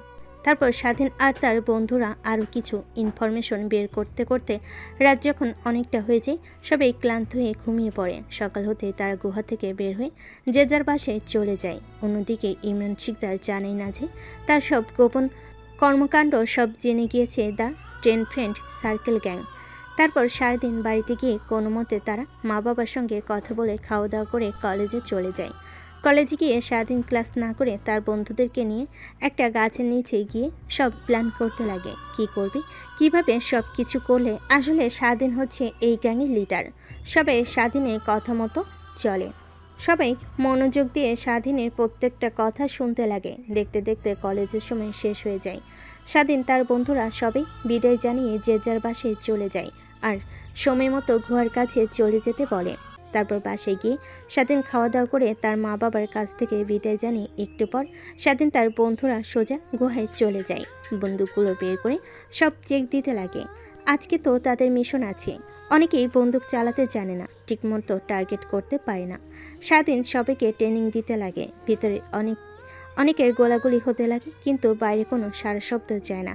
আসলে মাটির নিচ থেকে গুহাটা প্রায় 200 ফুট নিচে। দেখতে দেখতে অনেকটা সময় হয়ে যায়। তারপর স্বাধীন আর তার বন্ধুরা যে সময়ের জন্য অপেক্ষা করছিল সে সময় চলে আসে। সেই কাঙ্ক্ষিত সময় দেখতে দেখতে রাত 2টা বেজে যায়। এই সময় তো বাংলাদেশের সীমান্তে প্রবেশ করে ইউরেনিয়ামের গাড়ি। স্বাধীন শুধু অপেক্ষা করতে লাগে কখন ঢাকা প্রবেশ করবে ওই গাড়িটা। দেখতে দেখতে লোকেশন আর জিপিএস দেখে বুঝতে পারে ঢাকার কাছাকাছি চলে এসেছে গাড়িটা। তারপর স্বাধীন আর তার বন্ধুরা সবার কাঁধে একটা করে ব্যাগ নিয়ে বাইরে চলে আসে। তারপর থেকে হোন্ডা নিয়ে সামনের দিকে এগিয়ে যেতে লাগে। দেখতে দেখতে গাড়িটার কাছে চলে আসে। দূর থেকে দেখতে পাই একসঙ্গে 3টা ট্রাক আসে। তার পিছু একটা ছোট্ট মাইক্রোবাস আর সামনে আরেকটা ছোট্ট মাইক্রোবাস। আরেকটু ভালোভাবে নজরদারি দিয়ে দেখতে দেখতে প্রত্যেকটা মাইক্রোবাসের মধ্যে লোকজন ভর্তি হয়ে আছে। 3টা থাকে, যদি নাও হয় 300 কোটি টাকার ইউরেনিয়াম আছে। এর জন্যই এত কড়া পাহারাদারির মাধ্যমে রিয়াদ আর ইমরান শিকদার বাংলাদেশের বর্ডার পার করে দেয়। তার কারণে অনেক টাকাও পায় তারা। স্বাধীন আর তার বন্ধুরা বন্দুক বের করে প্রত্যেক গাড়ির চাকায় গুলি করতে লাগে। গাড়ি নিয়ন্ত্রণ হারিয়ে গাছের সঙ্গে গিয়ে ধাক্কা খায়, কিন্তু ট্রাকগুলো দাঁড় করে না, সামনের দিকে এগিয়ে যেতে লাগে। ট্রাক ড্রাইভাররাও বুঝতে পেরেছে সামনে একটা ভয়ঙ্কর কিছু তাদের জন্য অপেক্ষা করছে, তাই সাইড করে ট্যাঙ্ক থেকে সবাই নেমে দৌড় লাগায় আর তার বন্ধুরা সামনের দিকে এগিয়ে যেতে লাগে। অন্যদিকে গাড়ির মধ্যে রেখে সবাই বের হয়ে 3টা ট্রাক করা নজরদারিতে দেখতে লাগে আশপাশে। ঠিক তখনই একটা লোক ইমরান শিকদার আর রিয়াদকে ইনফরমেশন জানাতে যাবে, কিন্তু কোনো প্রকার নেটওয়ার্ক পায় না। এখানে আগে থেকে জ্যাম লাগিয়ে রেখেছে স্বাধীনের বন্ধুরা, তাই দূর থেকে স্নাইপার দিয়ে এক এক করে প্রত্যেকের মাথায় আঘাত করতে লাগে। এই স্নাইপার আজ সাইলেন্সার লাগানো, কেউ বুঝতে পারে না কোন দিক থেকে গুলি চলছে। তাদের উপরে দেখতে দেখতে প্রত্যেকটা ছেলে মাটিতে লুটিয়ে পড়ে। স্বাধীন আর তার বন্ধুরা বুঝতে পারে যে আর কেউ বেঁচে নেই, সামনের দিকে যেতে লাগে। জিপিএস কোথায় লাগানো সেটা তো তারা আর জানে না, তাই দেখতে দেখতে নদীর দিকে নিয়ে যেতে লাগে। নদীর কাছে আসতে স্বাধীন আর তার বন্ধুরা বের হয়ে চলে যায়। ট্রাক নদীর ভিতরে চলে যায়। কোটি কোটি টাকার ইউরেনিয়ামগুলো নদীর জলে ডুবে গেল। তারপর স্বাধীন তার বন্ধুরা হোয়াটসঅ্যাপ ওপেন করে দেখে কোনো প্রকার রেসপন্স নাই। বুঝতে পারে সবাই নিরালে ঘুমিয়ে আছে, হয়তোবা বুঝতে পেরেছে আগের বারের মতো এইবারও নির্দ্বিধায় তাদের মিশন সাকসেসফুল হয়ে যাবে। কেউ বুঝতেই পারবে না, কিন্তু তারা তো আর কেউ জানে না যে ফ্রেন্ড সার্কেল গ্যাং তাদের সব সম্ভাবনা একদম মাটিতে মিশিয়ে ফেলেছে। পরদিন সকালবেলা ঘুম থেকে রিয়াদ আর ইমরান শিকদার উঠে তো অবাক হয়ে যায়। তাদের কাছে একের পর এক ফোন আসছে বিদেশ থেকে। শালা, তোর লোকেরা কোথায়? জলদি তাড়াতাড়ি করে ওদের কাছ থেকে লোকেশন জান। আমার একদমই ভালো লাগছে না, একের পর এক বিদেশ থেকে কল আসছে। তার লোকেরা এখনো চট্টগ্রাম বন্দরেই অপেক্ষা করছে। বস, আমি তো কোনো প্রকার ইনফরমেশন পাচ্ছি না। সকলকে সে কখন থেকে এসএমএস দিচ্ছি, কোনো প্রকার রেসপন্স পাচ্ছি না। তারপর জিপিএস লগ ইন করে। জিপিএসে প্রবেশ করতে দেখে কোনো প্রকার লোকেশন নেই। এটা দেখে তো রিয়াদ আর ইমরান শিকদারের মাথায় হাত, কারণ একসঙ্গে 300 কোটি টাকার ইউরেনিয়ামকে বা কারা এতটা ক্ষতি করলো। এটা দেখে রিয়াদ অনেক রেগে যায়। ইমরান শিকদারকে তৎক্ষণাৎ ফোন করে বলে, কে আমার কোটি টাকার মালের দিকে নজর দিয়েছিস তার চোখ আমি একদম উপড়ে ফেলবো। তুই একটা বার শুধু বল। বস, আমাকে একটু সময় দিন, আমি ওদেরকে দেখে নেব, শুধু একটু অপেক্ষা করুন। কথাটা বলেই ইমরান শিকদার ফোন রেখে দেয়। নিচে সে জোরে জোরে সবাইকে ডাকতে লাগে। ইমরান শিকদারের ভয়ঙ্কর গর্জন শুনে সবাই ভয় পেয়ে জলদি তড়িঘড়ি করে ইমরান শিকদারের সামনে এসে দাঁড়ায়। তারপর ইমরান শিকদার সকলকে উদ্দেশ্য করে বলে, কই, তোরা তো বড় বড় গলায় বলেছিলি যে আগামী 24 ঘন্টার মধ্যে যেভাবেই হোক সকলকে তোরা ধরে ফেলবি যারা আমার গ্যাংয়ের দিকে নজর দিয়েছে, কিন্তু তোরা তো তা পারলি না, উল্টে আমার কোটি টাকার সম্পদ নষ্ট করে ফেললো ওরা। তোরা কিছুই করতে পারলি না। মানে বস কি বলছেন? আপনার কোটি কোটি টাকার সম্পদ মানে কিছুই তো বুঝতে পারছি না। লোকটার কথা শুনে ইমরান শিকদার দৌড়ে গিয়ে তার কলার চেপে ধরে। কলার ঝাঁকাতে ঝাঁকাতে ইমরান শিকদার তাকে উদ্দেশ্য করে বলে, কুত্তার বাচ্চা, ওই খানকির পোলারা আমার 300 কোটি টাকার ট্যাঙ্ক ইউরেনিয়াম লোড করে নিয়েছে। কোথায় নিয়ে গেছে তাও জানি না, কোনো প্রকার হদিশ পাচ্ছি না। আর তুই তো বড় বড় গলায় বলেছিলি যেভাবেই হোক তোরা ধরে ফেলবি ওদেরকে, কিন্তু কই, পারলি না তো। তুই তো এখানে দাঁড়িয়ে আছিস, যা উপরে গিয়ে ওদের খোঁজ নে। কথাটা বলেই ইমরান শিকদার ছেলেটার গলা জড়িয়ে ধরে বুকে ঠাস ঠাস করে গুলি করে দেয়। নিমিষেই তার নিতদেহ মাটিতে লুটিয়ে পড়ে। সেইখানে থাকা সবাই অবাক হয়ে যায়। তারপর ইমরান শিকদার সকলকে উদ্দেশ্য করে বলে, যা তোরা, আর এখনই যেভাবেই হোক ওদেরকে ধরে নিয়ে আসবি, কোথা থেকে তা আমি জানি না। আর যদি না পারিস তাহলে এর যে অবস্থা করছে না, ঠিক একই অবস্থা কিন্তু তোদেরও করব। ইমরান শিকদারের কথা শুনে সেইখানে থাকা সবাই চলে যায়। ইমরান শিকদার তার রুমের দিকে যাবে, ঠিক তখনই তার ফোনে কল আসে রিয়াদের। ভাই, আপনি কোনো টেনশন করবেন না, আমরা ধরে ফেলবো। যে তোর কড়া নিরাপত্তার মাঝখান দিয়েও আমার গাড়ি নিয়ে গিয়েছে তার ক্ষমতা অনেক। এটাই আমি বুঝতে পেরেছি তোর দ্বারা সম্ভব না। আমাদের সবাইকে একত্র হয়ে ওর বিরুদ্ধে লড়তে হবে। তুই জলদি জলদি তোর লোকজনকে নিয়ে তোর পুরাতন গোডাউন ঘরে চলে আয়। আমি বাংলাদেশের সব বড় বড় গ্যাংস্টারদের তার দলবল নিয়ে আসতে বলছি। তারা সবাই চলে আসবে 1 ঘন্টার মধ্যে, তুইও চলে আয়। ঠিক আছে, আমি এখনই তৈরি হয়ে আমার পুরাতন গোডাউন ঘরে আসছি। অপরদিকে স্বাধীন আর তার বন্ধুরা সব শুনে ফেলে। তারা তো এরকম একটা মোক্ষম সময়ের অপেক্ষা করছিল যে কখন পুরো বাংলাদেশ গ্যাংস্টার একত্র হবে। কিন্তু সবাই যদি একত্র হয়, পাওয়ারফুল হয়ে যাবে। তারা তো আর কোনোভাবেই 10 জন মিলে পুরো বাংলাদেশের গ্যাংস্টারদের সঙ্গে লড়তে পারবে না। কিছু না কিছু একটা তো ভাবতে হবে। তাই ভাবতে ভাবতে একটা বুদ্ধি স্বাধীনের মাথায় আসে।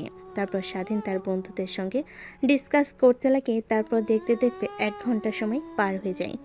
গোডাউন ঘরে ভর্তি লোক কানায় কানায় ভর্তি হয়ে আছে প্রায়, যদি না হয় এখানে 4000 লোকের মতো রয়েছে। প্রত্যেকেই গ্যাংস্টার, মাফিয়া, সবাই অন্যের সঙ্গে লিপ্ত। কারণ রিয়াদ হচ্ছে বাংলাদেশের মন্ত্রী, তার কথাই সবাই উঠবোস করে। তাই মন্ত্রীর একটা ফোন কলে সবাই এখানে উপস্থিত হয়ে গেছে। তারপর মন্ত্রী সকলকে উদ্দেশ্য করে বলতে লাগে, আমি এইটা জানি না যে কোনো গ্যাংস্টারের সঙ্গে ঝামেলা রয়েছে। শুধু এইটুকু জানি যে এই দুর্জয়ের সময়ে আমাদের একত্রে হয়ে মোকাবেলা করতে হবে। নতুন এক গ্যাংস্টারের উৎপত্তি হচ্ছে। তারা আমার 300 কোটি টাকা সম্পদ লুট করে নিয়েছে। যেভাবেই হোক আমাকে ওদের কাছ থেকে সম্পদ কিনে দিতে হবে তোমাদের, না হলে তোমাদের সকলকেই মেরে ফেলবো। তারপর ইমরান শিকদার সকলকে বোঝাতে লাগে। প্রত্যেকের হাতে রিভলভার ছিল। অন্যদিকে স্বাধীন তার বন্ধুরা চুপি চুপি গোডাউন ঘরে বাইরে চলে আসে। তারপর গোডাউন ঘরের ভিতরে উপরে উঠে ছাদে, যাতে কেউ কিছু বুঝতে না পারে। তারপর বন্দুকে সাইলেন্সার খুলে ঠাস ঠাস করে গুলির শব্দ শুনে এক একটা বুঝতে পারে তার শত্রু গ্যাং তাদের দিকে গুলি করছে। তাই নিজেরা নিজেদের মধ্যে গোলাগুলি করতে লাগে। গোলাগুলি করার এক পর্যায়ে প্রায় 10 মিনিট পর পুরো গোডাউন ঘরে শুনশান নীরবতা বিরাজ করে। কারণ সবার মৃতদেহ মাটিতে পড়ে আছে। শুধুমাত্র রিয়াদার ইমরান শিকদারের হাতে আর পায়ে গুলি লেগেছে। তারপর স্বাধীন তার বন্ধুরা ছাদ থেকে নিচে নামে। তারপর এক এক করে যারা বেঁচে আছে সবাইকে গুলি করতে লাগে। মারতে মারতে ইমরান শিকদার রিয়াদের কাছে চলে আসে। শুধু রিয়াদ আর ইমরান শিকদারের উদ্দেশ্য করে স্বাধীন একটা কথা বলে, ইমরান শিকদার, তোকে বলেছিলাম না যে খুব শীঘ্রই আমাদের দুজনের মোলাকাত হচ্ছে? তো হয়ে গেল, কিন্তু তুই আর বাঁচবি না। তোর সামনে তোর জম এসেছে, মৃতদেহ খুব দ্রুতই পড়ে যাবে। ইমরান শিকদারের কোনো কথা না শুনে স্বাধীন তার মাথায় গুলি করে দেয়। সেখানে থাকা সবাই মাটিতে মরে পড়ে আছে, শুধু গোডাউন ঘরে পা রাখার জায়গা নেই। মৃতদেহ দিয়ে স্বাধীন বুঝতে পারে না কি করবে। তারপর গোডাউন ঘরের আশপাশে পেট্রোল ছিটিয়ে জ্বালিয়ে আগুন ধরিয়ে দেয়। গোডাউন ঘর পুড়তে লাগে। পুড়তে পুড়তে প্রত্যেকটা মৃতদেহ পুড়িয়ে ছাই হয়ে যেতে লাগে। স্বাধীন ও তার বন্ধুরা স্বস্তি নিঃশ্বাস ফেলে এবং তাদের হাতে থাকা বন্দুকগুলো আগুনে ফেলে দিয়ে তারা সেখান থেকে চলে যায়। বাংলাদেশের বড় বড় গ্যাংস্টারদের শেষ করার জন্য জন্ম নিয়েছিল নতুন যে দ্য 10 ফ্যান সার্কেল, তা তাদের মিশন শেষ করে ইতি টানে।